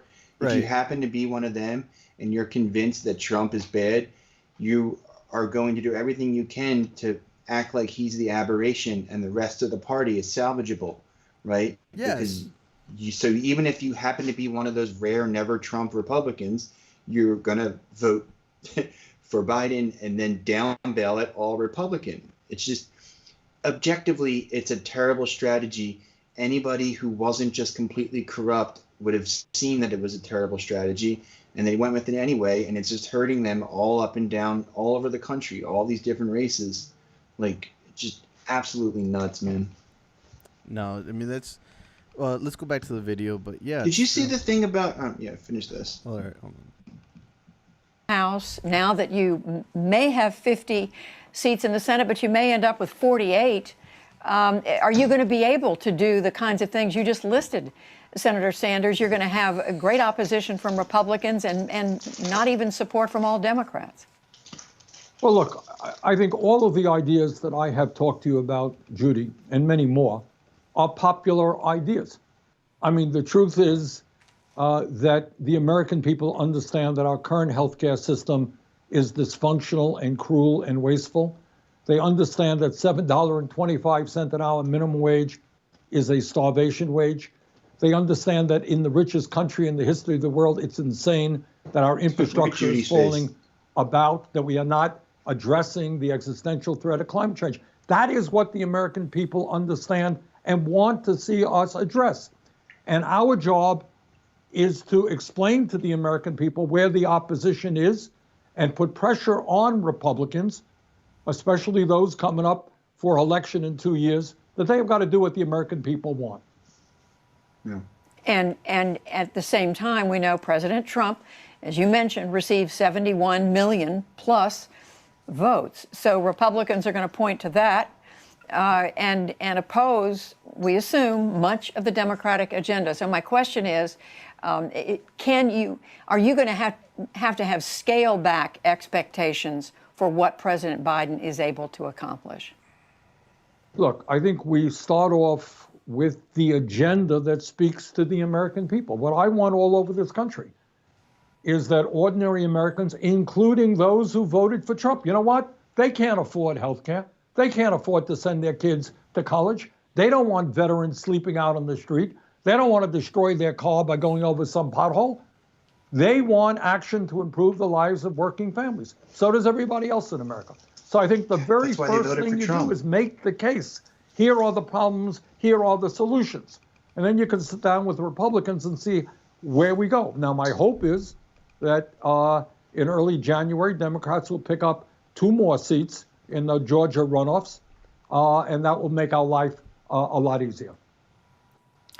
One thing about the election, Senator, I'm sure you've heard the complaints, the comments from Democrats, moderate Democrats, who say all the talk about defunding the police, using the term, allowing Republicans to repeatedly accuse Democrats of being socialists. Oh, get her, Bernie. Hurt Democrats. And they are saying the idea that you're going to move to a Green New Deal, that you're going to move to some form of dramatic form of police reform, that will only hurt Democrats going forward. What do you say to your Democratic colleagues about that? First of all, I am not aware, and maybe I'm wrong on this, I don't know that there are any Democratic candidates who talked about defunding the police. Do we want police department? Wait a minute, Bernie. Got to correct you there. I know Cori Bush did run on defunding the police. Cori Bush did. Yeah, she did, and she won. Reform so that innocent African Americans are not shot and killed. Of course we do. So do the vast majority of the American people. In terms of some of the arguments against us, the problem is they're just not true. To the best of my knowledge, Judy, something like 100 candidates, 100 congressional candidates ran on Medicare for all. Do you know how many of them lost? 0. I think one candidate who ran on a Green New Deal lost. And the reason for that is that these proposals are popular proposals. So the idea of blaming our ideas on their defeat, I'm not sure that that's true. I think the converse may be true. That a lot of people out there were listening to some Democrats and saying, what do you stand for? Are you going to represent us when we are hurting so much? Do you have the guts to take on powerful special interests? Are you going to raise that minimum wage? Are you going to fight for health care for all? I don't want to go bankrupt because I can't afford to pay my medical bill. What are you going to do about it? Are you going to make sure that my kid can afford to go to college? So I would turn that argument around and say to some of my more conservative Democratic friends, maybe the problem is that the working class of this country did not perceive that you were prepared to stand up and fight for them. 2 other quick questions, Senator. One is there's talk of your being interested in being labor secretary in a Biden administration. Are you interested in doing that? Well, let me just say this, Judy. The working class of this country is in a lot of pain right now. Unemployment very, very high. Wages but he's racist abysmally he said low. Working class. We have unequal pay for There's the dog whistle. There's the dog whistle, everybody. Much less. Workers can't form unions. People are not getting the overtime. They're not getting the pensions they're entitled to. So I am going to do whatever I can, whether in the Senate or wherever, in fighting for the rights of working families. Why are you being so racist? If I am asked to become a member of the Biden administration, and if I'm given a portfolio that can make a difference to the working families of this country, would I accept it? Yes, I would. And do you have a favorite for Treasury Secretary? Well, I think there are a number of good candidates out there, but I think Elizabeth Warren has a track record he's too of nice. standing up to very powerful What do you want him to Wall say? Street interests. I think she I would knows like the her- issue I would like her to backwards, start- She called and me forwards. sexist. And I think she would I would be like a very him to start powerful, playing snake jazz on Secretary his of the phone. Treasury. Yeah, Even giving that up would've been a seat sick. in the Senate? Well, I think, without going into all of the details, I think there are ways to protect that seat. We will leave it there. Senator Bernie The Vermont Sanders of governor, Vermont, we I don't know thank what the you. Massachusetts guy said, but the Vermont governor said he would appoint somebody who would caucus with the Democrats. Yeah. And Vermont has a law that says if they're appointed, they have to have a special election within 3 months. And I Right. don't think Vermont's going to elect a Republican No, senator. they'll find somebody that Bernie will endorse, and then they'll go ahead and elect who Bernie It's endorses. just nuts. Like they think that the left messaging hurts them because the only people that these politicians, these beltway people ever talk to are other rich and powerful people in politics or the media, like swamp creatures. They only talk to them, right? So they think that, oh, this guy I met, this conservative I met, he said that he didn't vote for Democrats because to defund the police. Mhm. So that message sticks with them because it's the one example they heard in their real life. Meanwhile, they don't know any of the millions of people who are just begging for politicians to represent them and dying for somebody to talk about police problems, dying for them to talk about healthcare and the environment. We see that those are the popular policies. That's what people want the government to do. Them trying to deny it using these like anecdotal situations that happen with other PMCs coming at them and telling them this, it's just, that's the best faith reading I can give it. Right. You can say maybe it's just because they have outsized influence when they talk with like these media people, these TV people, these other millionaires. They talk to them, and that's what makes them think that the policies are unpopular, and they won't read the polling or they don't believe the polling or I don't know what. But there's been like every single poll you see, Medicare for All has very high approval The last within one the party. the last one I saw was a 72% approval rating from a Fox News poll that called it a government-run health care plan. Yeah, and that's all voters, not even just Democrats. Right. It's like 88% of Democrats, I think, Yes, and 50-something percent of 90% approval rating. Republicans. Yeah, there's no excuse to not go for that. Like, there's no excuse to at least say you're going to fight for that. You have to take that one off the table, right? If you could just embrace that and pretend to fight for that, that would take it out of the Republicans' quiver. Instead of them being able to say, oh, they're going to do crazy socialized medicine and having that be an effective attack, you make it so that they would never dream of saying that. Because that's how it is in other countries, like in Canada and the UK. If the conservatives would never dream of attacking the liberals with that kind of message because everybody likes their healthcare system. You would never say, oh, these crazy socialists, look at their crazy socialized healthcare. You would never make that kind of attack because it's popular. It's like attacking Social Security now. You don't attack it because it's universal and everybody has it. If you take the policy and you embrace the policy, it turns it into your biggest strength and not your biggest weakness. And I'm just so sick of them having to protect every single donor source. You have to just cut bait with one. Just take healthcare off the table. There's plenty of money for you to suck up from weapons manufacturers and fucking like, whoever, like contractors and real estate developers and bankers and social media companies. There's plenty of money out there without taking the healthcare money. Just take one industry and say, you're no longer part of our donors. Just take one industry you're willing to go against, like they did with fossil fuels largely. Right. Like Democrats don't really fundraise from fossil fuel anymore because it's become so toxic. You need to add healthcare to that industry or to that list. Yep. I mean, that's there's plenty of money to go around. They can go and ask any one of these billionaires to, and they could just take healthcare off the table. It's wildly popular. I mean, what can you say? But let's see the next thing we could go to, bro. Let's see. Oh, do you want to talk about Matt Gaetz again? Oh, my man. So Matt Gaetz, as we covered yesterday, he went ahead and he was out there shooting his shot at Tiffany Trump the other day.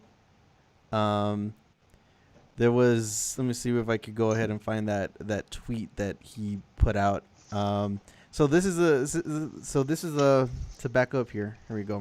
So there's Matt Gaetz. Tiffany Trump went ahead and posted up this photo of her. And this was a response from Matt Gaetz. You know, thirst trap. Fire. Yeah, pretty. I mean, I guess that for him that was a thirst trap tweet. But she responded. She responded almost within the same day, as a matter of fact. And this was her response here.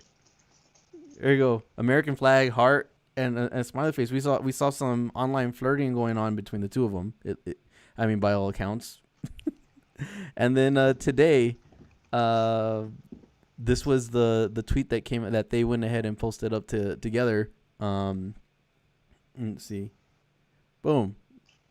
And they at least had the good sense to go ahead and wear a mask though while they were meeting up in this area wherever they are. Looks kind of intimate. They're probably fucking like doing coke and having sex right now. Well, you said that Maria, our guest on the other night, if you haven't checked that episode out, but she got a 7-day ban for telling them that they're smashing. I mean, in that, from there, bro. I mean, I don't think that's an unreasonable assumption to make. I don't know why you would get banned for pointing out the obvious. I got suspended for 7 days for telling Tiffany Trump and Matt Gaetz they should smash. That just seems like a good-natured advice from I don't know how that's against the rules. I don't know how that is against the rules at all. I mean that's borderline romantic, you know, sort of painting some Barry White in the background. You know, I mean that's kind of the Twitter equivalent of that, I would say. You know, so that's but you know that's I don't see anything really ill-natured with something like that, or to go ahead and wish them well. You know, and we wish them well, of course, from the show. You know, when you shoot your shot and it actually works.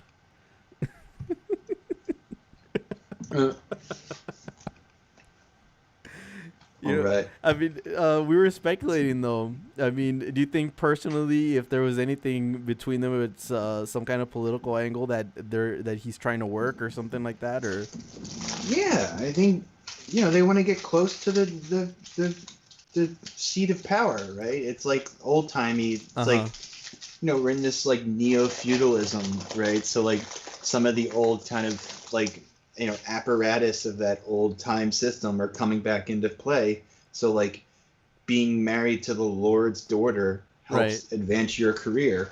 And it's basically what it is. It's basically like, Trump is like, a lord, and there's like different, like different oligarchs who are taking the place of like a powerful like baron and shit like that. So they have, that is how you get close to power, is becoming, embedded within the power structure. But the other part of it that I saw people commenting is there's going to be some kind of jealous party involved in this whole. There's like a makings of a love triangle. Yeah, because there was a weird situation that was that Matt Gaetz was getting attention for online. Oh, Nestor. Yeah, Nestor. Nestor's not his lover, man. I mean, well, just to be fair, this is speculation. Where, you read into it what you will. But there was a tension from this situation with this kid, Nestor, right? So he's 19, so just keep that shit above board. But what have you heard about Nestor, Matt? I mean, it sounds to me like it's his ex-girlfriend's kid, right? And he was pretty serious with the ex-girlfriend, and the kid moved in with them at some point. And then after they broke up, he stayed close with the kid because they, like, Gaetz isn't that old. And so the kid was like, you know, it's like, it reminds me, like, my uncle was in a situation like that. Like, he dated this lady, and she had 2 older kids, and, you know, my uncle got close with the kids because their dad wasn't in the picture, and he just, you know, would hang out and, like, watch TV with them after work, and then they got, you know, they were, like, into the same kind of music and stuff, and then he would just, you know, they would hang out with them. They would take them, like, he would take them, you know, like, you know, if he was going out, like, he's a comedian. He was big into, like, he used to go to, like, you know, all these, like, New Jersey flea markets and shit. And he would have one of the kids come with him. So then when he eventually broke up with her, the kids, I think, continued to live with them, right, after their mom moved out. So I think that's the situation with Nestor. I think he was his ex's kid, and then he just grew close to him, and then, you know, started giving him jobs. Like, he's probably like a, you know, like a hatchet man, right? He could probably, like, does dirt for him, shit like that. You know, has him do, like, you know, semi-legal. So yeah, Matt was dating his sister, is what it said. Is what this thing says. Yeah. So, and he stepped up, plain and simple. He has been an outstanding role model and mentor to Nestor, and anyone served with Matt knows this is a great kid. Yeah, I don't think I would say that. I think he's probably poisoning this kid. So Gaetz posted a video where he referred to Nestor as his helper. Yeah. And Gaetz posted a photo on Facebook of him with 2 local students, one of whom is Nestor.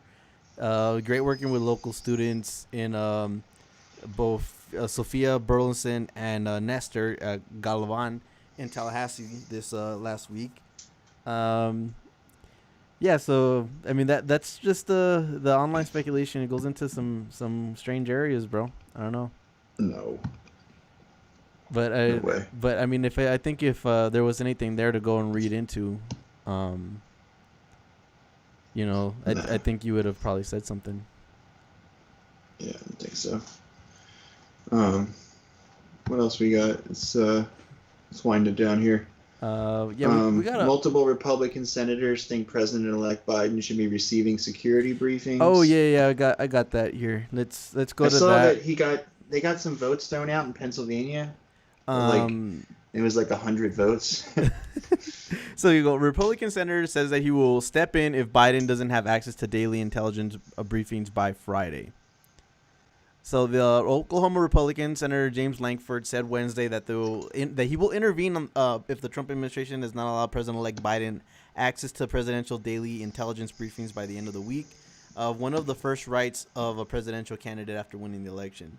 So there's no loss for him getting briefings and to be able to do that. That he's already started engaging on this issue. Oklahoma Republican said that if no progress is made on the issue by Friday, he will step in and say this needs to occur so that regardless of the outcome of the election, whichever way that it goes, people can be ready for the actual task. We should watch that video. Did you see Kyle's video today about the Republicans accepting the results? Well, I mean that's kind of what it leads into, right, bro? Let's watch that video. Well, let's watch Kyle's. Let me just cover this stuff really fast, because there's a couple more of all these election things that popped up today. So we were in there. You mentioned the whole. Can you send me the video while we're showing this stuff up? So yeah, so. On the legal front, another judge has dismissed a campaign lawsuit against CNN.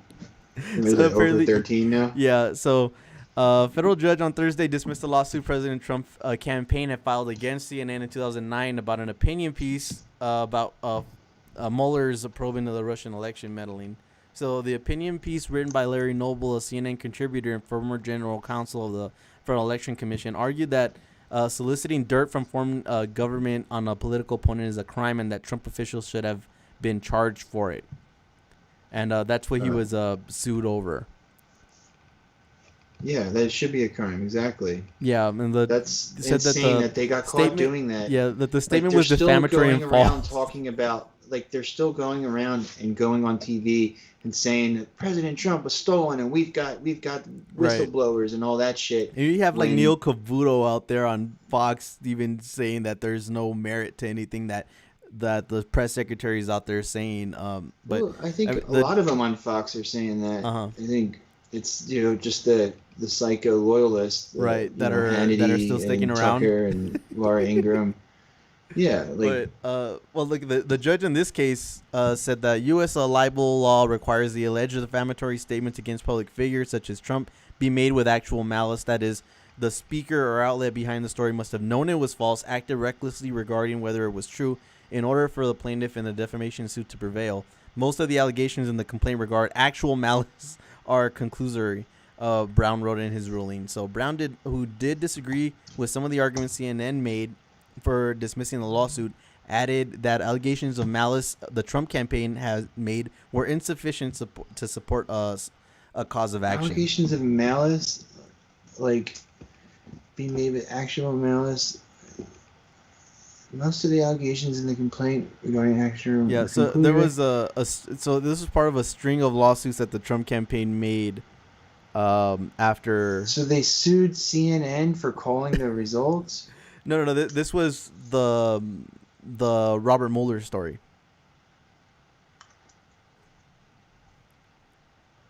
What story? I don't know what you're talking about. The Robert Mueller thing, the probe where he was in communication with certain foreign governments and all that kind of stuff.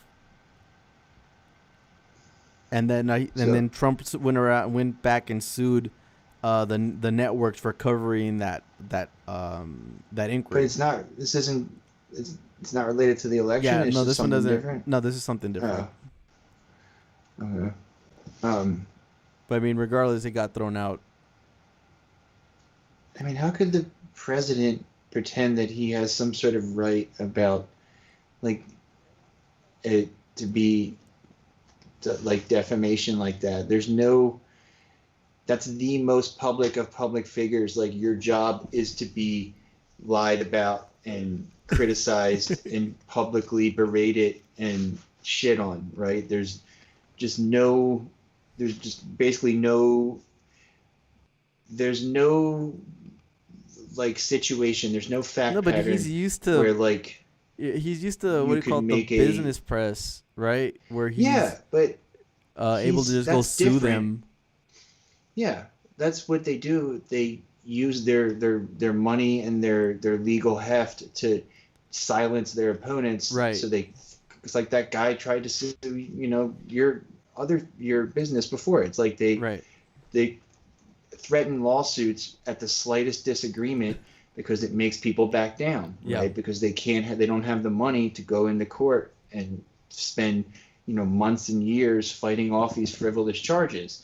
And it worked. That's why, like, Trump, if you look at his track record as a businessman, he basically didn't pay anybody unless you sued him first. Like, the only way to get him to pay was if the judge told him to pay. Yeah. Right? Like, contractors and all these, like, suppliers and shit, he wouldn't pay anybody unless they took him to court first. So what was the Kyle video you wanted me to pull up? About the Republicans refusing to accept the results. I sent it to you. Okay. Yeah. All right, got it now. Let's go to Kyle. So, all right. There's one more I wanted to find too. Did you see the? All right, Kyle. You can put this on, but. There we go. Interesting new poll results just dropped. Take a look at this. The overwhelming majority of Americans say President-elect Joe Biden won the 2020 presidential election amid unsubstantiated cries of fraud from President Trump, according to a Reuters Ipsos poll released Tuesday. The survey, conducted from Saturday afternoon to Tuesday, showed 79% of U.S. adults believe Biden is the winner of the presidential election. Approximately 60% of Republicans said Biden won. Major news outlets called the race for Biden on Saturday afternoon after he was projected to win Pennsylvania and his 20 electoral votes. Trump has thus far refused to concede defeat, waging lawsuits in multiple battleground states. Most legal experts say these lawsuits will accomplish little to nothing, in part due to the lack of evidence presented so far. On Tuesday, Biden called Trump's refusal to concede an embarrassment. So I think they're messing up the headline a little bit here. They're burying the lead a little bit here. 79% or 80% of the country saying, yeah, the guy who won the election won the election. That's not enough, and that's not the most important part. The most important part is apparently 21% of the country says he didn't win.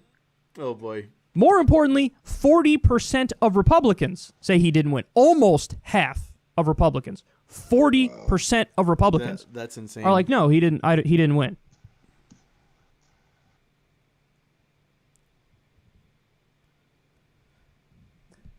Let's review. You have the election. Let me just, you know, you have in many of these states the on-the-day votes counted first, so it looks like Trump's ahead. You know, Matt, there was a stat from South Park that 20% of the country's fucking stupid is what they said in the show. Yeah. So they tell Cartman in the episode, all right, 1 out of 5 people, like Cartman tells Kyle in the show, are you saying that 1 out of 5 people are that fucking stupid? Like, yeah, look, there's 5 of us standing here. You're fucking stupid. Yeah. It's just funny that it came back to 20% of the country doesn't believe the result of the election. And the mail-ins start getting counted in a lot of these states. Biden, 20%. 40% of Republicans. Now you have a situation. It was 40% of Republicans, 20% of the country. So it just fell right along with that South Park stat. That's funny. Where he's going to get 306 electoral votes. Even if by some miracle there's a recount and Trump wins Georgia, then Biden still wins 290 or 291. It's not even that close. Like, yes, Biden underperformed the polls, but that's because the polls had him in a landslide with 351 electoral votes. He wins 306. He underperformed the polls, but it's still a comfortable victory. In fact, it's literally about the same size that Trump's win over Hillary was in 2016. And Trump called that a landslide when it was him.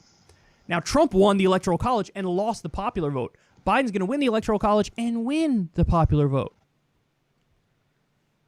Win the popular vote by about 5%. Right now, he's up like 5 million votes. He's going to be up by 5%, likely by the end of it, 4 to 5%. So, in other words, it's not even really that close. And every network called it. Because every network is going, listen, the numbers are what they are. The data is what it is. You know, they're fine with, you know, weaving a partisan narrative over on Fox News. But when it butts up against something this stark, this reality-based, this close to home in terms of who we are as a nation, they're not going to, what are they going to do? They're going to go out there. Some of them, I guess, Laura Ingraham and Tucker Carlson, Sean Hannity are out there playing the game, pretending like, oh, it's not over yet. But all the other hosts, anybody who has a shred of integrity is like, obviously it's over. Who are we kidding? 40% of Republicans. 40%. 40%. No, it's not over. No. Biden didn't win. I don't know what you're talking about. By the way, we found our number of TFGs. Too far gone. Apparently, the number of TFGs is 21% of the country, but about 40% of Republicans. Yeah. Listen, hey, at least we get to say a majority of Republicans are reachable. 60% of Republicans, there's hope for. 40% of Republicans, there's no hope for. There's no getting through to these people. There's no getting through to them. There's no getting through to 21% of the country. Yeah, that sounds about right. My guess is that same 21% overlaps with a bunch of other really wild beliefs. That's my guess. My guess is you probably get about the same who believe that, you know, evolution isn't real and Adam and Eve was real, and you know, I'm sure it would overlap with some funky beliefs that you'd look at like, what? Do you think 20% of America believes in flat Earth? No, not 20%. No way. But there you have it. These are the numbers. And I do think that should be the headline. The headline should be 21% of the country rejects the legitimacy of the election. Or 40% of Republicans reject the legitimacy of the election. Yeah. If they're not going to be convinced at this point, there's just literally nothing they would be convinced by. And it actually makes me think about how we're kind of living in a little bit of a postmodern era. Where there is no such thing as truth. You weave your own narrative, and as long as you push it relentlessly, you can move people on it. See, my guess is if Trump wasn't sowing doubt about the election, and he wasn't doing it from second number one relentlessly, then you'd probably have 95% of the country saying, yeah, it's over, and 5% saying, yeah, maybe not, and who knows what the hell's going on with that 5%, right? Like, they got other issues. But since Trump was sowing doubt from second number one, and he's done it relentlessly, he's moved the numbers. So you have, you know, 40% of the Republican Party, 21% of the country. These are the whatever daddy says, I'm game for it. And there is a very deep authoritarian streak in that too, isn't there? There really is. And I do get the sense that that is something. There are authoritarian left people. They exist. But I do think that it's a little bit more baked into the cake of the right. It's a little bit more foundational Check to out who this they thing I are. just sent you. And my evidence for that actually is One American News Network. So think about it. When we talk about how, oh my God, MSNBC is not doing their job right, they're supposed to be the left network. They're not the left network. So who are the people who are outdoing MSNBC at their own game and actually being a left network? Well, me. I think of myself as on the left, and I cover news and politics, and there's other lefties online who do the same. But notice something. To out-left MSNBC, what do? We care more about policy. We care more about getting health care for everybody, labor unions, a Green New Deal, legalizing marijuana. We're more policy-based. What does it mean to outright a network? Oh. What does that mean? So there are people who look at Fox News and go, they're on the left. We don't like them. So what does One American News Network do? They're not going to the right of Fox on policy. They're going to the right of Fox in terms of how sycophantic they are to the dear leader. Oh, that's true. Which is textbook authoritarianism. It's not like, oh my God, we're us here at One American News Network, we're the principled conservatives, and here's what we're fighting for on the issues. No. Their network is, oh my God, Fox is too anti-Trump, we're even more pro-Trump. So it's foundational to the right that the more you get to the Republican base, to the conservative base, the more sycophantic they are to the dear leader. The more they fall in line for the authoritarian, even when he says something like, I didn't lose the election, and he did lose the election. 40% of the Republican base, 40% of Republican voters, 21% of the country. People are like, yeah, whatever he says, I'm with him. I don't care that it's factually wrong. I'm with him. So that authoritarian streak, it's just they're extra sycophantic. They can't wait to fall in line behind an authority figure. That's what it means to outright Fox News. Again, with the left, to out-left MSNBC, all of us on YouTube who do that, we care more about policy. It's not like when Obama's president, the people who out-left MSNBC are more sycophantic to Obama. No. That's true. The people who out-left MSNBC say, why are you guys so sycophantic to Obama? You got to care about the issues. The ones going to the right of Fox News are just more sycophantic to authority. All right. Check out that shit I just sent you. All right. So what do you think about that, though, bro? When it comes to outrighting. I don't know if that's true. I think it's more complicated than that. Like, there's a weird chicken and egg thing, or like Ouroboros, right? Like, they feed him the idea. I mean, Fox is good at that, right? Like, they feed him the ideas they want him to do. And, like, people have noticed it lately. Like, Glenn Greenwald explicitly says, like, that's why he goes on Tucker, so he can talk to Trump. Right. Right? So, like, it's a thing that people are aware of. It's because he watches the shit all day, So, like, they're trying to feed him messages, and then they show him more of what he wants to see. It's like approving of him. But there is instances of dissent on Fox as well. Yeah, no, I mean, I know, like, I don't watch a lot of OAN. I've never actually watched it, but like, just the journalists who I follow on Twitter who work there, like, they are, that's their thing. It's like the baseline is that it has to be good for Trump, right? Like, that's their number one rule, is they don't piss him off. And then from there, they feed him what they want him to see. Okay. Right. So, like, I feel like that's not necessarily, like, I wouldn't say it's like a right-left thing. I would just say it's more just their specific intent, right? Their intent is to tell him, not piss him off, keep him happy. And then from there, they can put in whatever they want. Because you know how he is? He's a Facebook grandpa. Like, he sees an article about, like, they're getting rid of, like, one of the men's rooms so they can have two women's rooms or something like that. He sees shit like that and then makes it his thing. He wants to go pursue and, like, pass a law that says that they can't have, that have the equal number of bathrooms or whatever, some shit like that. Like, that's the kind of shit he does. So, like, when they give him stuff they want him to talk about, that's kind of how it works, right? Like, he sees parts of it, and then he, you know, does something about it, and then they cover it in the news again after he acts on it. So it's like, you know, wag the dog thing, right? Yeah. Did you see what I sent you? Yeah. Which was the one that you wanted to send me? Send me a couple things. The thing about the dark money. Oh, the state senate, the state candidates. Yeah. All right. Let's go to this thing then. Whoa. Oh, then let's look at this thing you sent me after that.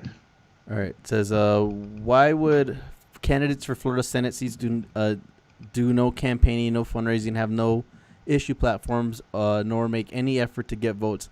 So Local 10 News has found evidence to suggest that 3 candidates in 3 Florida Senate I think district there's a video races, up top, right? Is there? Oh, yeah. Let's play the video. Yeah. Oh. Transitioning from the military to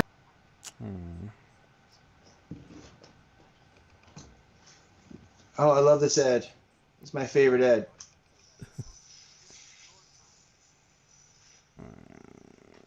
Count has begun in the race for Florida Senate seat District 37. It began early this morning, and here's why. The race between Republican Ileana Garcia and incumbent Democratic Senator Jose Javier Rodriguez is separated by just 31 votes. But the 2 candidates weren't the only ones running. In fact, a third candidate managed to garner more than 6,000 votes without campaigning. Local 10's Glenna Milberg joins us live from Miami-Dade headquarters in Doral with more on just who this candidate is. Glenna. Well, first, Nicole Cavan, let me just put on the record, Alexis Rodriguez is a real person. He does exist. He was a Senate candidate in this race. He didn't really act like a real Senate candidate, though. He did no campaigning. He did no fundraising. We found evidence today to suggest that he was a plant, a shill candidate. And more than that, he might have been part of a network of other planted candidates in Senate races around the state. Alexis Rodriguez isn't here because he doesn't live here. Why does people always keep on coming over here asking for a guy that doesn't live here? Well, because Alexis Rodriguez wrote this false home address under oath when he qualified to run for state senate. Okay. Looking for Alexis Rodriguez. Alex is in here. Hold on a minute. I'll call you right back, okay? That's Rodriguez's business partner at a diesel repair company. Do you know he ran for Senate? Yeah, I know. What we don't know is why Rodriguez had a sudden urge to run for Senate District 37 and how, with little or no effort, ended up the apparent spoiler. Incumbent Democrat Jose Javier Rodriguez, notice the same last name, and Republican challenger Ileana Garcia are in a recount, a few dozen votes apart. When we started looking into campaign documents, we found these connections and similarities to other third-party candidates in other races around the state. I'm going to tell you all about those, but first, meet one of them. You're not Celso? It took a while for Celso Alfonso to come clean. He said he dreamed of public service as a child, so at 81, suddenly decided to run for Senate District 39, which Republican Ana Maria Rodriguez won over Democrat Javier Fernandez. Who paid for your flyers? I don't have any flyers. Alfonso does have flyers from the same Central Florida mail house as, yes, Alexis Rodriguez, paid for by a political action committee called Our Florida. That PAC's one and only expenditure. Who paid for them? Well, we did. We have like $2,000 that we put it on it. And who? So you paid for your own flyers? Right. But that's not on your campaign expense account? No. It's not now. Now it's over. What else do campaign reports for both Alfonso and Rodriguez show? Both filed as no party affiliation, but records show they were both registered Republicans. They qualified on the same day last June, listing identically patterned email addresses. Neither campaigned nor fundraised. Both had flyers with typically Democratic issues. Our Florida PAC that funded them has one contributor listed as Proclivity with an address that is this UPS store in Atlanta. And that is where the money trail goes dark. And I just want to put out there, nothing here that the PAC did, the mysterious donors, nothing about that is illegal under Florida campaign finance laws. The candidates themselves, with what we found today, might have done some illegal things. That is not for us to say. I want to see those flyers. But our interviews suggest that that may be the case. And Damn. Well, that was. Oh, what was the end that you said? Huh? She said last thing I want to put out there? That nothing was illegal. But they may have done something illegal, but they're not speculating as to what exactly the candidates themselves are guilty of. I mean, I think there's probably some fraud in there if you look a little bit. Yeah, I mean, going through How it, insane you have is to, I that? mean, you're falsifying some addresses in there. How I mean, insane you is have that? to be. I could have fallen for that though, you know? Yeah, of Like course. imagine if you're in just this thing and you just see like, oh, this guy's running for state senate. What's he wants to defund the police and fight climate change and all. Like, yeah, you know, like what else was on that list? I want go back and pause it. I already closed it. Come on. Oh, come on. This needs to be a bigger story, man. I want to get to the bottom of this because I'll bet you they're doing this all over the country. Well, I mean, it was a PAC that's going and putting common the Democratic issues, right? So it's meant to serve as it's meant to serve as a spoiler campaign. Party.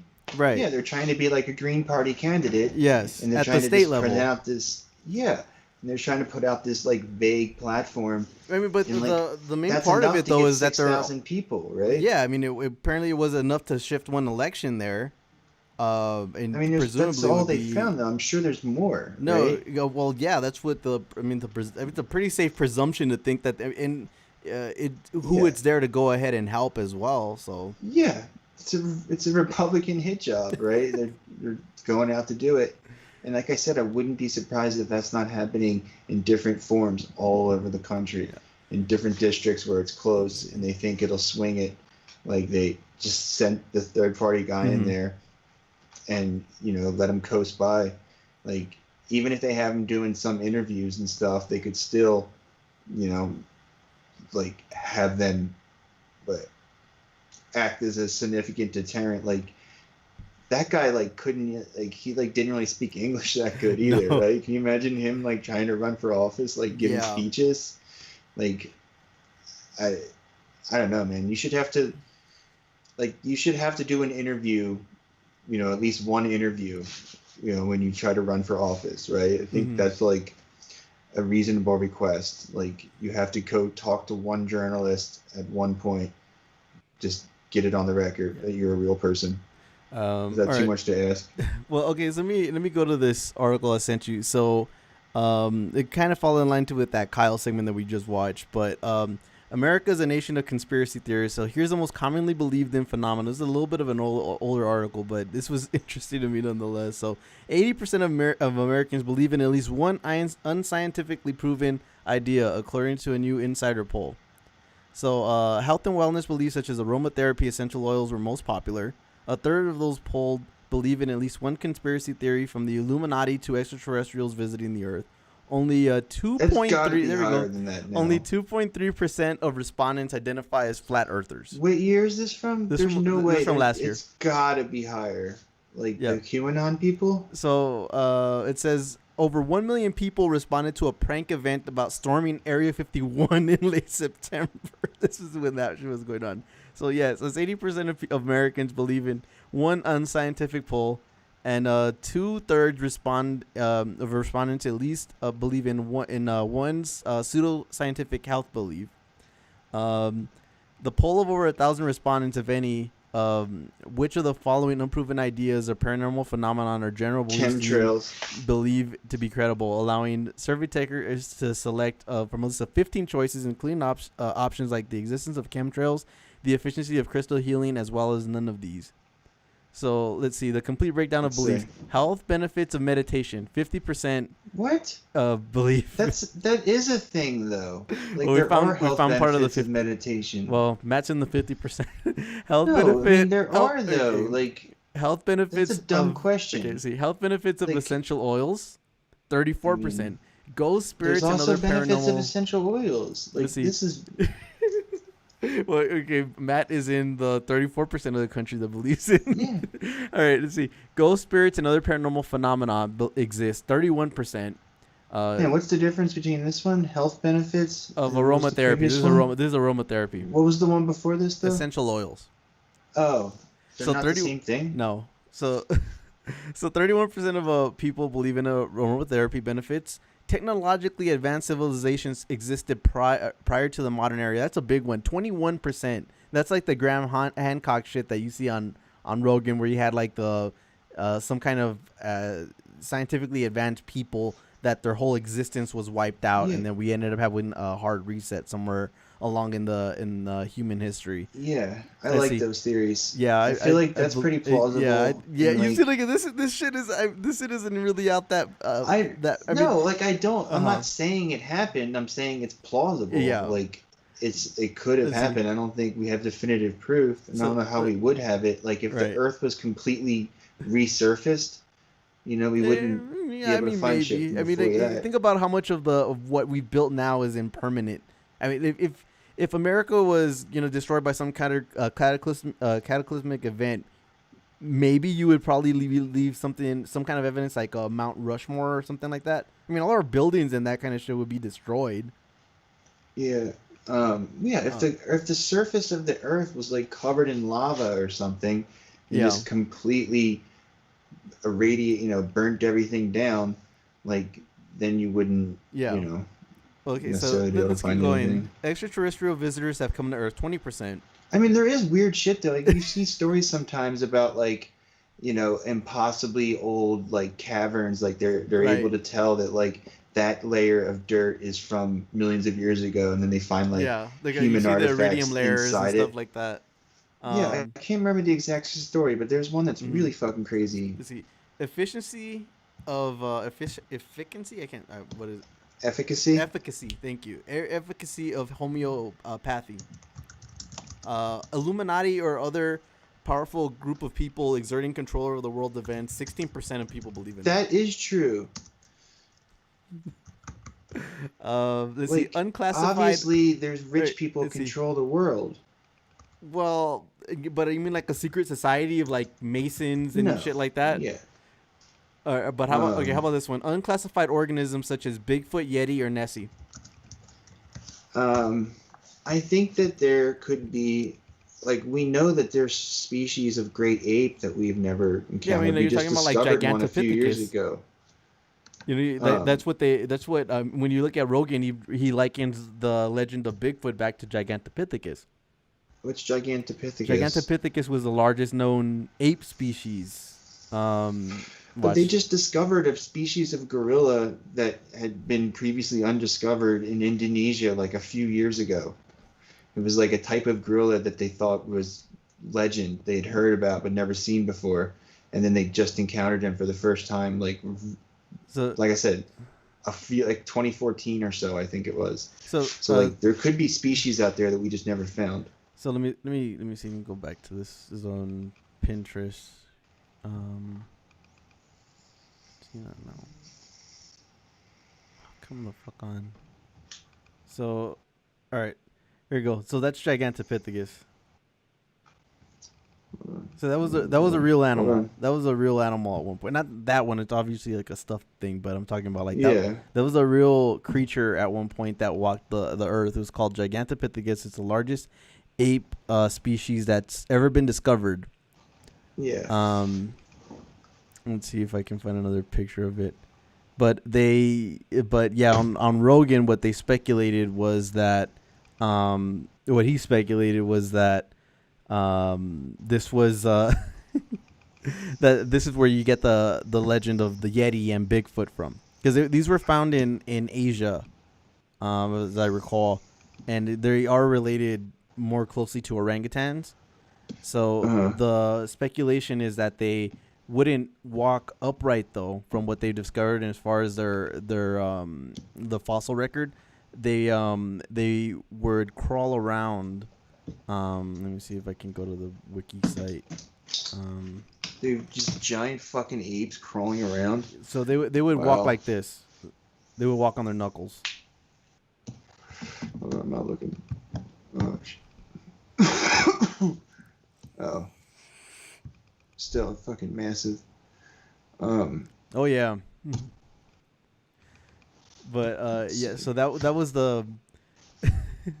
So that's where they kind of speculate where the Yeti and that kind of shit comes from. But all right, let's go back over here. So astrology, 13% of America believes in astrology. 8% in numerology, 7% in chemtrails. Palmistry, seances, psychic readings are real. 7%. Crystal healing. Chemtrails are real. Crystal healing 6%, flat earth 2%, and none of these. Still 21% of people believe in none of these, but believe in something outside the scientific lexicon. What was the last thing you said? It just said none of these. Like, I believe in something else, but it doesn't fall under one of these categories. Yeah, I think there's a lot of shit. Like, I also, yeah, I mean, I think, you know, I think I believe in simulation. Simulation theory. I mean, you seem pretty prominent. What do you call it? People in the scientific community go and advocate. I mean, Elon Musk has talked about it. Neil deGrasse Tyson have talked about simulation theory as well. What's his name? I'm trying to think of the guy's name now. There's a British writer who's Nick Bostrom. Mm-hmm. He's like, if you read any of his shit, he's a smart motherfucker, man, and he seems pretty convinced. Like, about simulation theory? Yeah, I mean, there's a way he goes about like proving it, you know, like using logic to like, you know, speculate on it. Mm-hmm. And then I forget what the exact formula is. It's basically like, in the future, we're going to have processing power that's this good. Right. Like, he's basically saying we would do this, you know, if we had the capabilities, right? Mm-hmm. And we will have the capabilities. So either, you know, there's going to be some sort of cataclysm in the near future, or we will eventually run simulations at some point. And since we're, you know, if we could be a simulation, and the odds are they'll be running millions and millions of simulations, right? The odds of us being like the prime civilization are incredibly, you know, minuscule, right? Interesting. So I mean, I think that logic works, right? Like, no, I mean, the logic checks out. I don't know if the science behind it backs out. I mean, if you look at something as under like some kind of electron microscope, will you discover pixels? You know, because at some base, any kind of digital simulation, it looks like are there pixels? You know, I mean, I used to follow that area pretty closely, but that's kind of what it sounded like. I haven't checked it recently, see those but videos it sounded like about, that's what they were converging on. You ever see those videos about glitches in the Matrix? What? Yeah, like those stories. Bernstein about, Bears. No. That's what do you call it? That's Mandela effect. No, I'm talking about like glitches in the Matrix. I believe in those too. That's what I'm saying. That would fit into all that. Like, I feel like I like the simulation theory because I feel like it explains a lot of other paranormal occurrences. You know, like stuff like you know, like UFOs and like lights in the sky. That could all just be like little minor, like, you know, updates, or, you know, just. It could be a bunch of different things, and then the whole thing with like like fairies and stuff like that. It could also be some, you know, some sort of like, you know, programming or something like that. Like, I just feel like it would explain a lot, and then it would explain a lot about how like we perceive like the universe, right? Like the Big Bang and like all the like expansion and the dark energy and all that. Like, I feel like it would explain a lot. Well, let me go to this really fast. Check this out. So, glitches in the Matrix. There are hundreds. I'm not going to go through all of them, but watch. A creepy General Tso's story. Me and my friend were at a Chinese restaurant, and we ordered a General Tso's chicken dinner and shrimp lo mein dish. We sat down, and we took out both boxes and set them on the table 2 feet apart. My friend opens up the first box, and we see shrimp lo mein dish. It has all the things in there: noodles, shrimp, fried rice. Closes the box, opens up the other box. In there is another shrimp lo mein dish. Shrimp, noodles, fried rice. Oh, I think they must have mixed up the order. I was just about to say this when my friend shouts out loud, "Looked like they made a mistake and gave us 2." As he opens up the first box again, instead, it's General Tso's chicken dinner order. General Tso's chicken, white rice, and an egg roll. He froze, looked at me. I looked back at him. We sat in silence. It took us about 5 minutes or so to collect ourselves. Wow. Yeah, that sounds believable. Look at this one. Ice cream stain. I spilled chocolate ice cream on my leg. I wiped it off, and there was still a pale brown stain in the shape of ice cream blotch. I told my mother, who said it was a birthmark. I will swear under oath that I never before that moment did I have a birthmark there. Where are these stories coming from, though? These just it's just like anecdotal, but there's a video of these things too. So let me go to this. Look at this.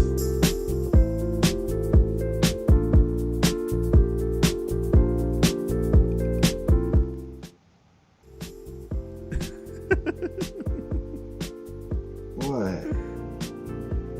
Look at this. Whoa. I mean, how do you know this is real, though? Like, it's... What? I don't know. That one doesn't look all that great. So you have to do a double take and then another.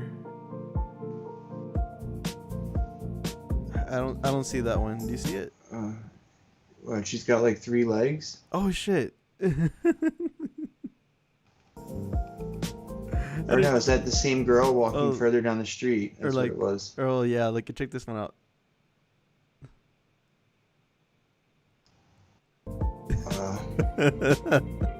I mean, their canes are in a different hand, though. Yeah, that's true.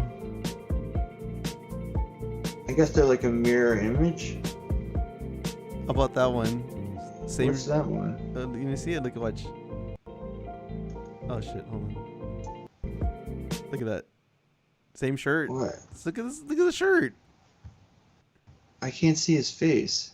No, you can't see his face, but look at the shirt. In each of the So booths. what? 2 guys wearing the same shirt. 3 guys wearing the same shirt. So what? Popular shirt.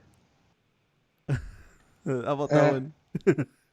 Is that him? Yeah, I mean it looks just like him, doesn't it? I mean, he's just a dude posing next to to himself on the shit. Yeah, to his ad. That's his ad campaign. He's just proud of his work. So what? Yeah, wow, they're wearing matching outfits. Yeah, I've seen weirder ones. How about that one? No, I mean it's 2 different guys though. But that's a little weird.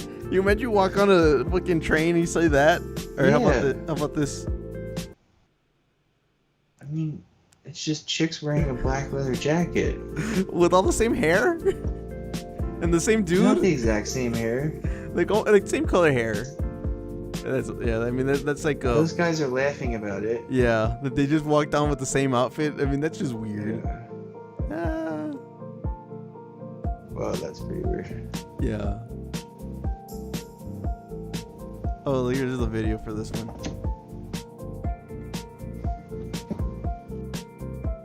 Did you catch that? What?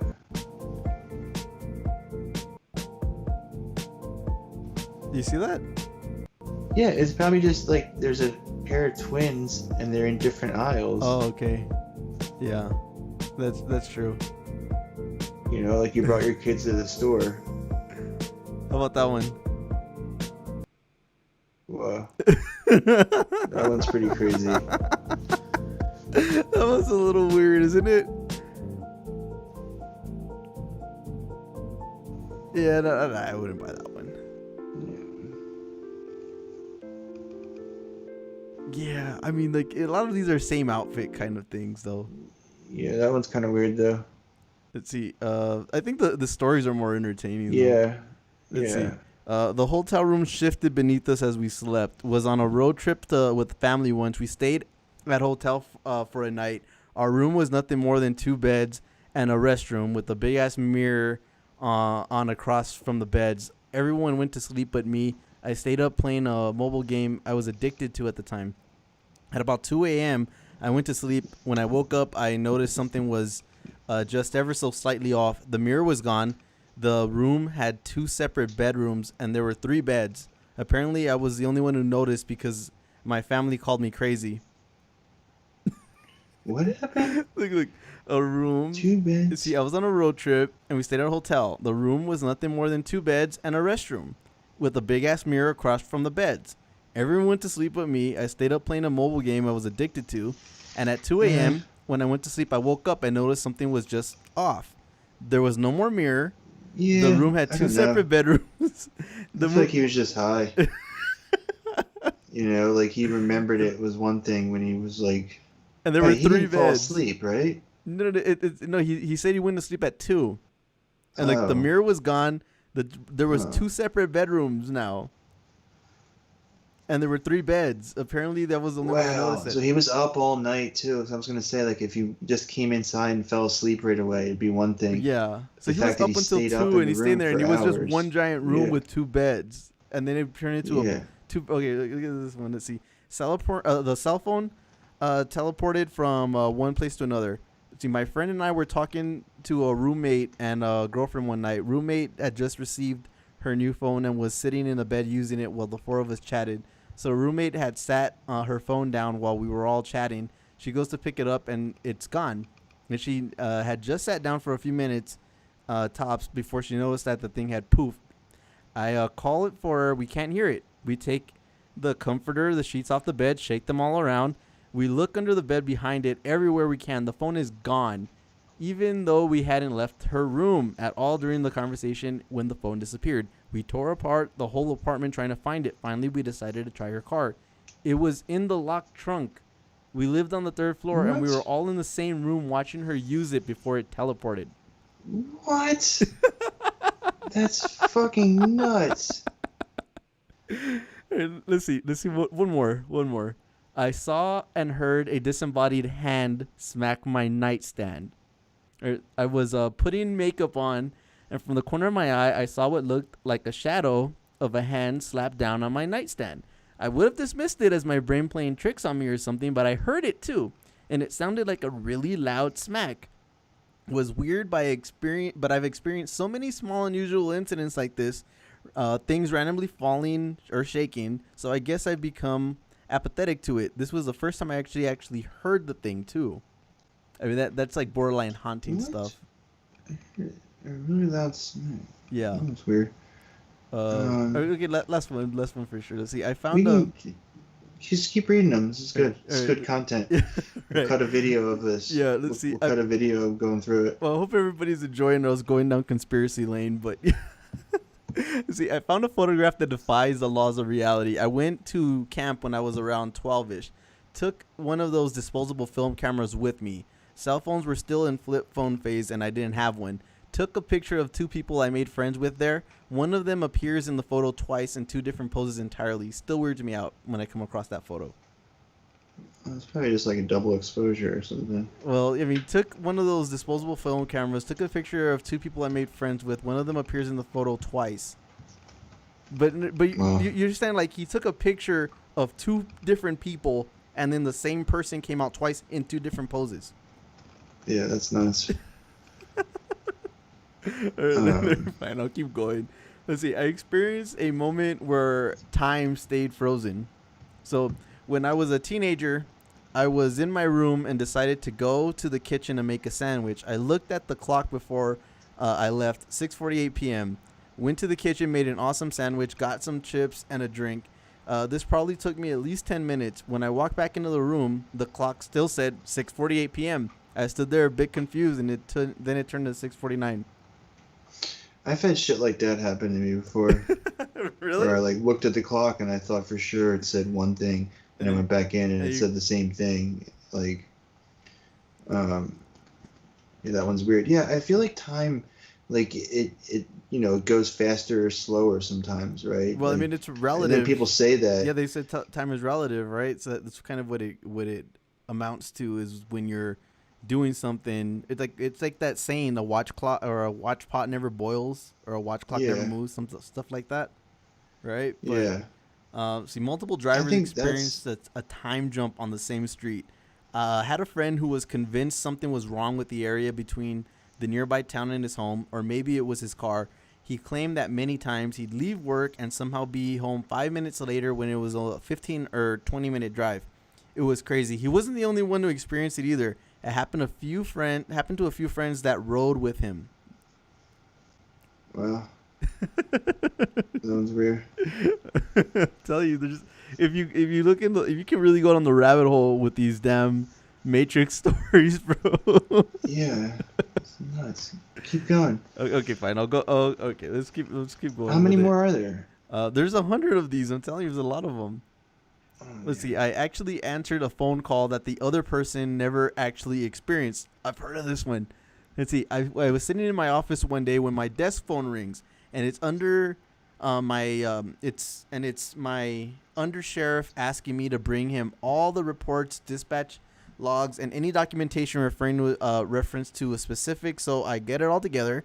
I start towards his office. I meet him in the hallway and hand him the paperwork. He asked what it was for. I told him it's the whatever documentation you asked for. He then swears he never asked me for it, that he had just arrived and had not called my office. He was on his way down to the hall to ask me to get it together. I don't think you like that one because they're cops. That was the chocolate ice cream one. Let's see. What if that was like somebody else like calling and pretending to be him? Oh, that's true. That one's crazy. The birthmark one. Yeah. Let's see. I knew the words about to be said before they left anyone. This is kind of like deja vu, right? So I remember one time I had like, I felt like I could like see my wife's dream.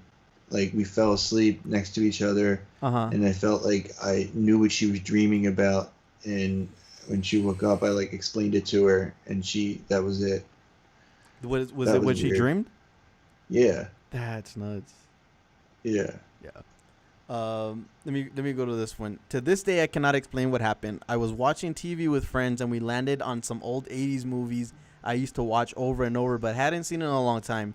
I had the dialogue memorized, and it all instantly came back, and I knew what was going to be said next. Here's the freaky part. When we changed channels and kept trying to find something to watch, I noticed that everything we watched was the same. I knew every line of dialogue as if I was remembering it from having it memorized. These were all things I had never watched before. The real freaky part is it started happening even when my friends were talking. An instant before they said anything, I knew word for word what they were saying. The effect only lasted for an hour, but it was bizarre.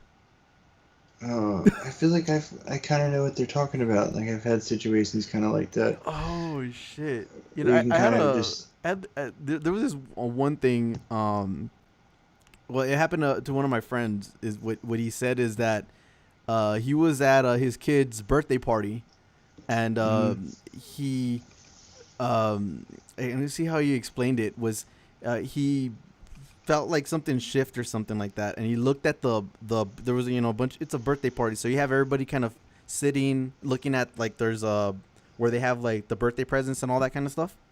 So he was sitting behind everybody, and he couldn't see any of their faces. And it was kind of unsettling because it looked like they weren't moving. Like it was like when a screen buffers. And then he got a call from his wife, and the wife calls him, and he said she's asking, "Hey, where are you?" And then he's like, "I'm in the backyard. I'm right here behind everybody." And then she kept saying, "I don't see you." And like, what do you mean you don't see me? I'm right here behind everybody. And like, I'm at the door. I can see the whole yard, and I don't see you there. So then he goes inside the house, and then he starts looking around for his wife, and he doesn't see her or anything like that. And then he's in the front yard now, and he gets another call from her, and it's like, "Hey, where are you? Everybody's looking for you now. Nobody can find you." And then he says, I went into the front yard. We're like, "Well, come back here." And then during this time, like the call is disoriented. Right, so he's like wondering why it's all staticky. Because I mean, if they're right next to each other, and it's not like they have bad service or anything like that. It goes back into the backyard, and he looks out from the screen door, and everybody's still faced the same way, like frozen in place. And then he goes back, and then he's still looking for his wife, and then at that point he runs down the side of the house. And he comes back in the backyard, and she comes up to meet him, like, "Where were you?" I mean, and they never could figure out what it was. What? Because he was in the backyard the whole time, and by that time, you notice everybody, was kind of acting normal, like as far as moving around, sitting, or because it was a thing. Just picture like a buffered screen where everybody's just stuck. Fucked up, man. That's nuts. Yeah, bro. I mean, there's some twisted ass shit like that. But like my strobes. Yeah, I was trying to get ghostly. Well, I like the blue one, best of those. Just looking at it, but yeah. Do you want to do a history thing? I did save a history segment before we sign off. What was it about? Was it about Gladio? No, it's about the Marines, because my dad's a Marine, and the anniversary of their founding just popped up recently. They were founded on the 10th of November in 1775. 1775? Yes, that's the founding of the Marine Corps. So let's go to the history segment, bro.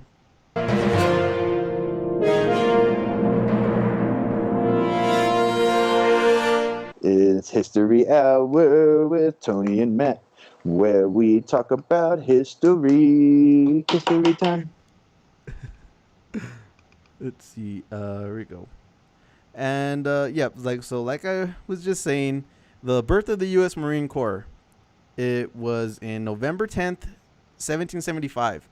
It was founded during the American Revolution, and the Continental Congress, they passed a resolution stating that 2 battalions of Marines be raised for service as landing forces for the recently commissioned Continental Navy.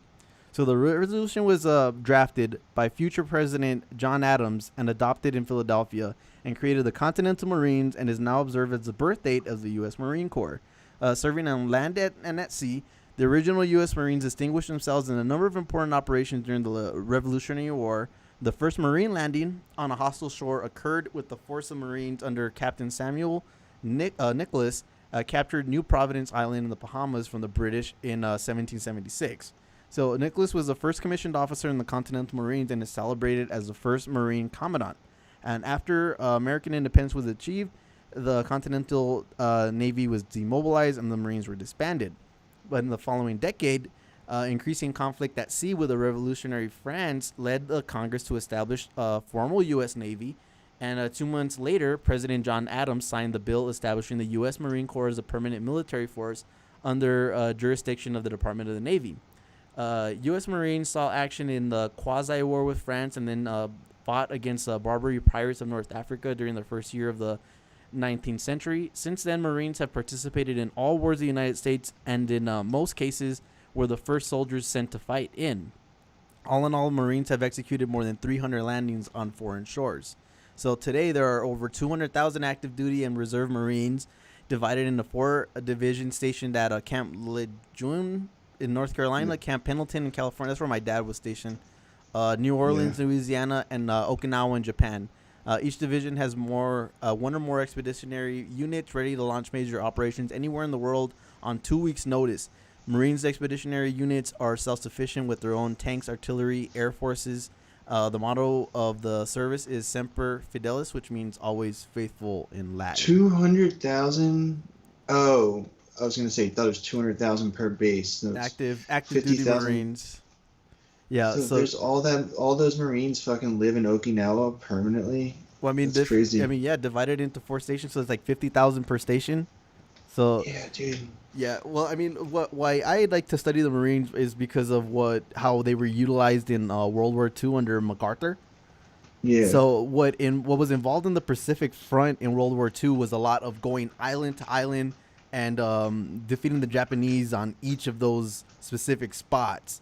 And you needed like the Flags of Our Fathers. Yeah, exactly. So Flags of Our Fathers is a movie about those Marines. So like they would, and the characterizations from the Japanese involved sending that the Americans were creating a fighting force of mental patients and convicts and criminals, and that was the type of people that went ahead and composed the Marine fighting force. What? Yeah. I thought they were the badass. Well, that's what the Japanese characterized the Marines as.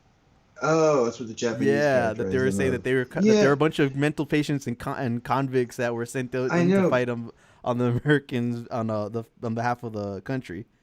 And but they probably like were just gonna say shit on any of the the bad guys, right? Because the Americans probably would have said that they were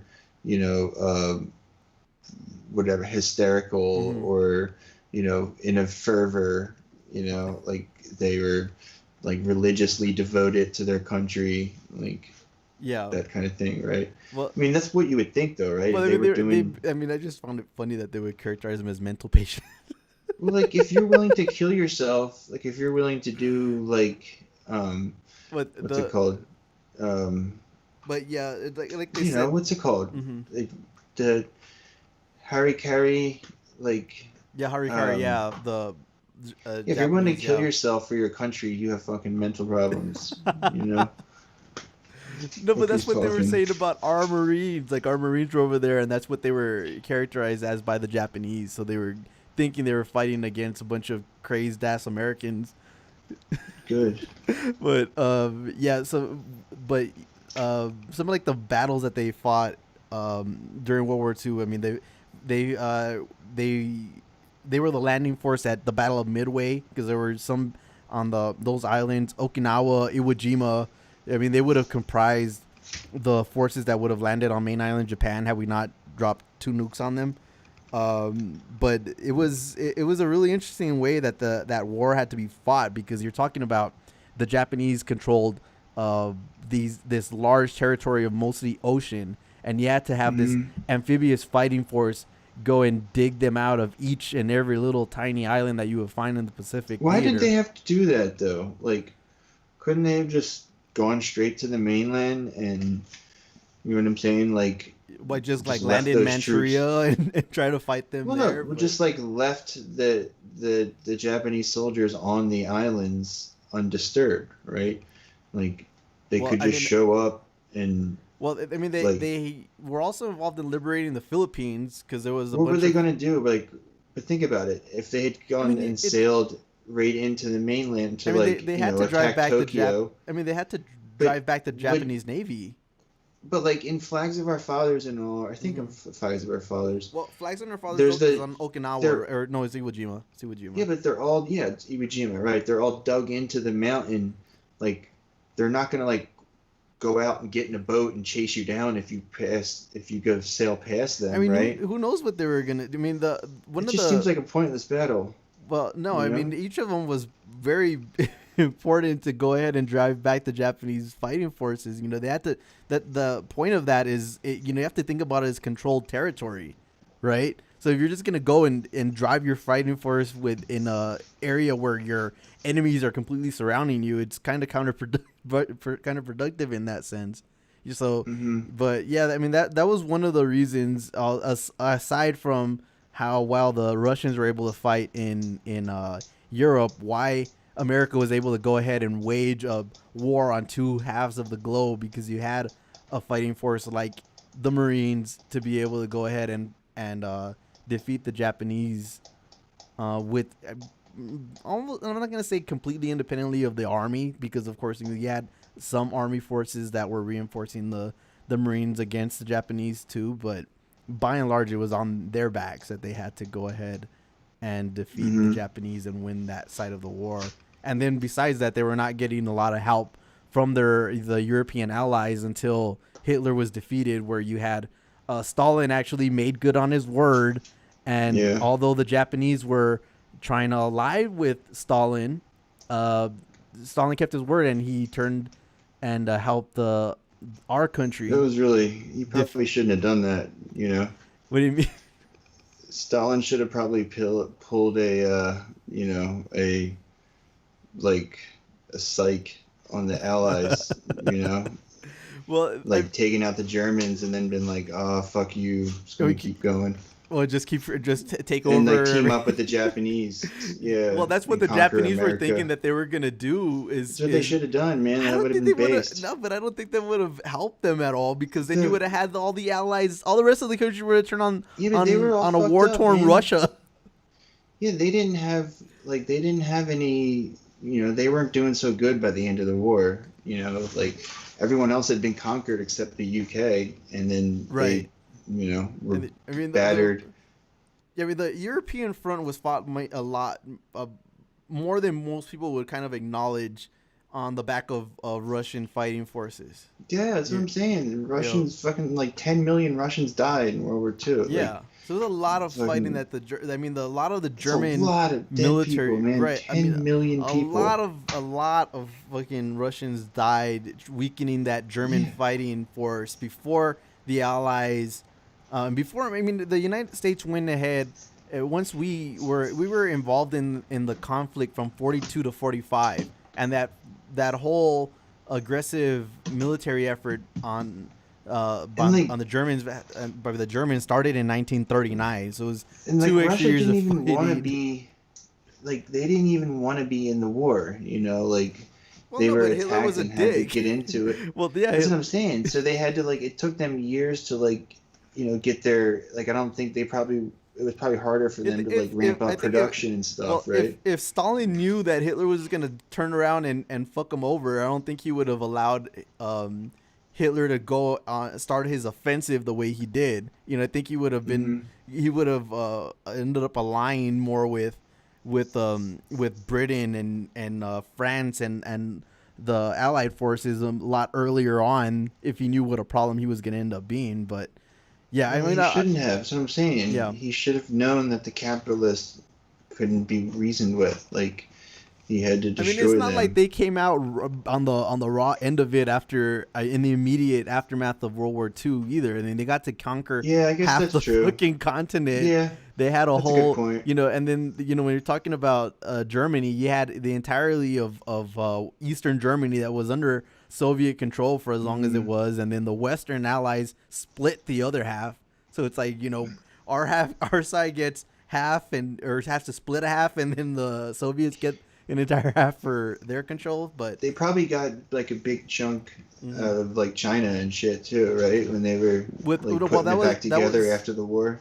I don't think they kept any. Didn't part they get of that China. island too? What are you they talking got about? that big ass island above Japan, right? The Krill Island or something. I'm not sure they did, because what ended up happening afterwards is they went ahead and invaded Manchuria on our behalf to help us against the Japanese. But then we dropped the 2 bombs on them, and they accepted an unconditional surrender, which is why you still have stuff like bases in Okinawa that are Marine bases and shit like that. I thought that, yeah, but they don't have their own military though, right? The Japanese? To this point, yeah, I mean they have a small military, right? Yeah, I'm not sure they're still under that kind of restriction, the way that I mean, especially you're talking about like Germany was after World War II, but still. I mean, there was a point in time, I guess, in defeating Hitler and the Axis, that there was some honor among those allied countries. You're talking about the Soviet Union, France, Britain, United States. I mean, insofar as defeating their enemies was a priority, but of course you did have Russian spies stealing our nuclear secrets. Fuck them. You know, so, but the Russians were the good guys, remember? I mean, they're a lot better guys than I would say that they're characterized as, especially during the World War II years, and even in the Cold War years. But you know, I mean, they're still guilty of some. I mean, Stalin's still guilty of certain human atrocities too. So yeah, but I mean, unlike the capitalists, like his atrocities were done like with good intentions. You know, and and the other part of it too, when we were talking about the rise of fascist Germany, it had to go into that messaging that we talked about before, where the communists all characterized any kind of social democrat as social fascist. So it was kind of counterintuitive for them to lump everybody that was to the right of absolute authoritarian communism as fascist, which is what they did. They were hardcore back then. Yeah, so anybody to the right of complete communism was a fascist to them, and then that ended up leading to the rise of Nazi Germany. So sock dems are fascist. There you go. That just speaks to the merits of of political compromise, bro. You got to have a little bit of that political compromise. Even if you're more aligned with a neo-lib than a complete right-wing alt-right dude, sometimes you got to go ahead and but they find a middle killed ground, Rosa. bro. They killed what now? They killed Rosa. They killed Rosa. They killed Rosa Luxemburg. The fucking sock dance did. Oh yeah. Speaking of which, did you see They that? set her up. Did you see that tweet that I had saved about Evo? What, when he goes home? No. Check out this one. Okay, so this should have come up. Look at this. Hold on, I'm looking up Rosa Luxemburg. Bro, just look really fast. Who did that? So look at this. Fake socialism versus real socialism. So they have Evo, and then they have AOC, and then Ryan Grimm went ahead and tweeted this out. I thought this was pretty funny. So it's hilariously ignorant and so perfectly American. I was at a march in La Paz where Evo was jeered by socialists for not supporting full nationalization of the gas industry. So on Monday, MAS and other social movements, many of which consider Morales too moderate, kicked off an indefinite blockade of the capital with a march from El Alto to Plaza San Francisco in La Paz. Before Morales arrived, another rally, sparsely attended compared the MAS march, led by scattered left-wing figures, had already gotten underway. These protesters, representing miners, teachers, and a few indigenous groups and others, call for a return to full nationalization of Bolivia's natural gas industry. The chant scorned Morales' more conservative proposal of a 50% tax directly at the tap so that companies would be taxed on their extraction rather than the reported profits. A law passed in 17th of May tacked a 32% non-deductible tax on top of a current 18% royalties. Opponents from Morales. That's a good idea, though. Then you don't have to pay to extract it. Yeah, so Morales called to those calling for nationalization, say that the tax can easily be avoided by companies improperly reporting profits. Morales entered Plaza San Francisco amid cheers as well as angry chants of nacionalización. Don't say that. That's the what way did he say? Opponents the tax can easily be avoided by improperly reporting profits. But the two groups merged peacefully, though it was MAS that gave this week of. Yep. So I mean, that goes to. Did that girl reply? What did you put? Did she reply to Ryan Grimm? Let me see. Did she? Yeah, there you go. Let's see. No. No, she just like got owned and left it. Really? It seems like it. I don't see a reply here. Fake socialism, real socialism. Yeah. So what Ryan's saying is they're all fake socialists. Well, look, I think what Ryan's saying is that even Bolivia with MAS has edgelords. Well, no, they're right though. Like, I mean, I don't know. I don't actually know if they're right. But, I think Evo. I mean, they could be right. That's good to have a left flank, though. It's always good to have. It is always good to have a left flank, but I think you have to kind of sort through what you would call as edgelord takes versus I don't think accountability. That's an edgelord tank. No. No, I'm talking about the whole fake socialism versus real socialism thing.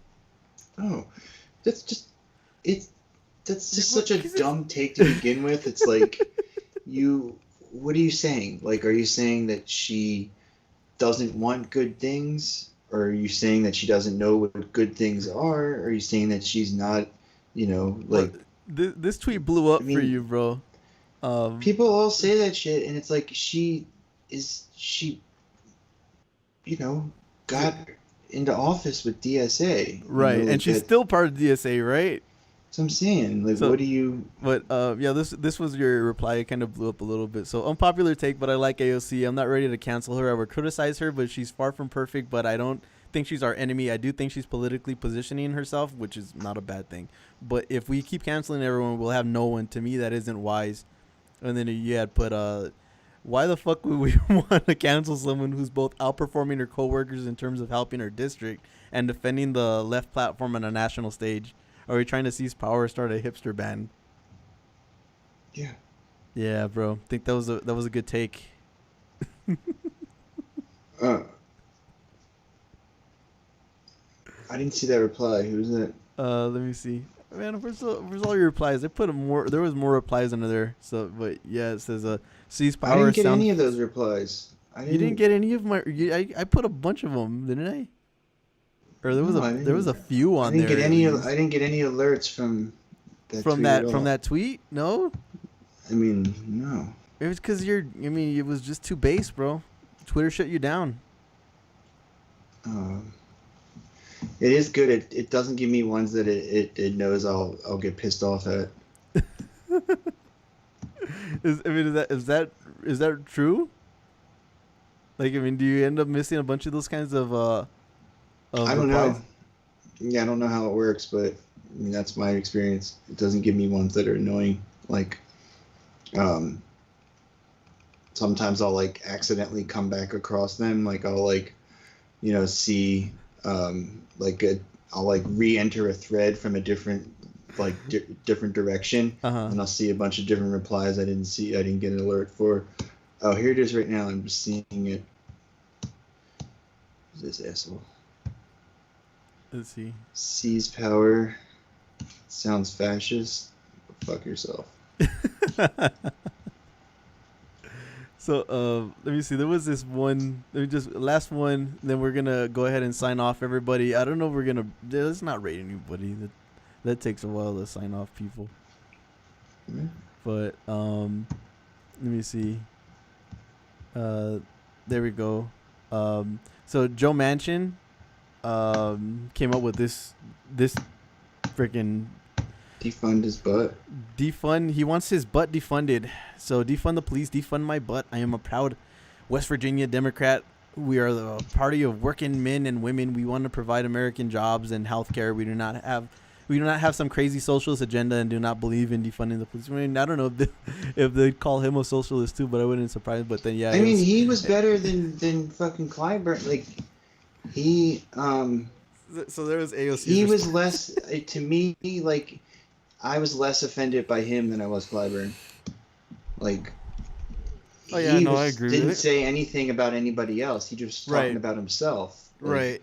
He didn't say like we need to stop doing this because it's hurting Abigail Spanberger. You know what I mean? Like he didn't do any of that shit. He just But yeah, that was but I like that reply that she put, just like straight up, she like memed herself. Imagine being able to do that. But all right, everybody, we're about ready to go ahead and sign off, man. We've been on here for a little while, so gotta thank everybody. Everybody on YouTube who tuned in, everybody on Twitch who tuned in. If you're not following or subscribing or liking, go ahead and do that. Check us out. We're on here most nights. Take about a day off somewhere in the week when we're too tired to go. But you can follow us at Unelectable A, and for more hot takes like this. Yeah. But until then, we're out then. Let's go. All right. Later.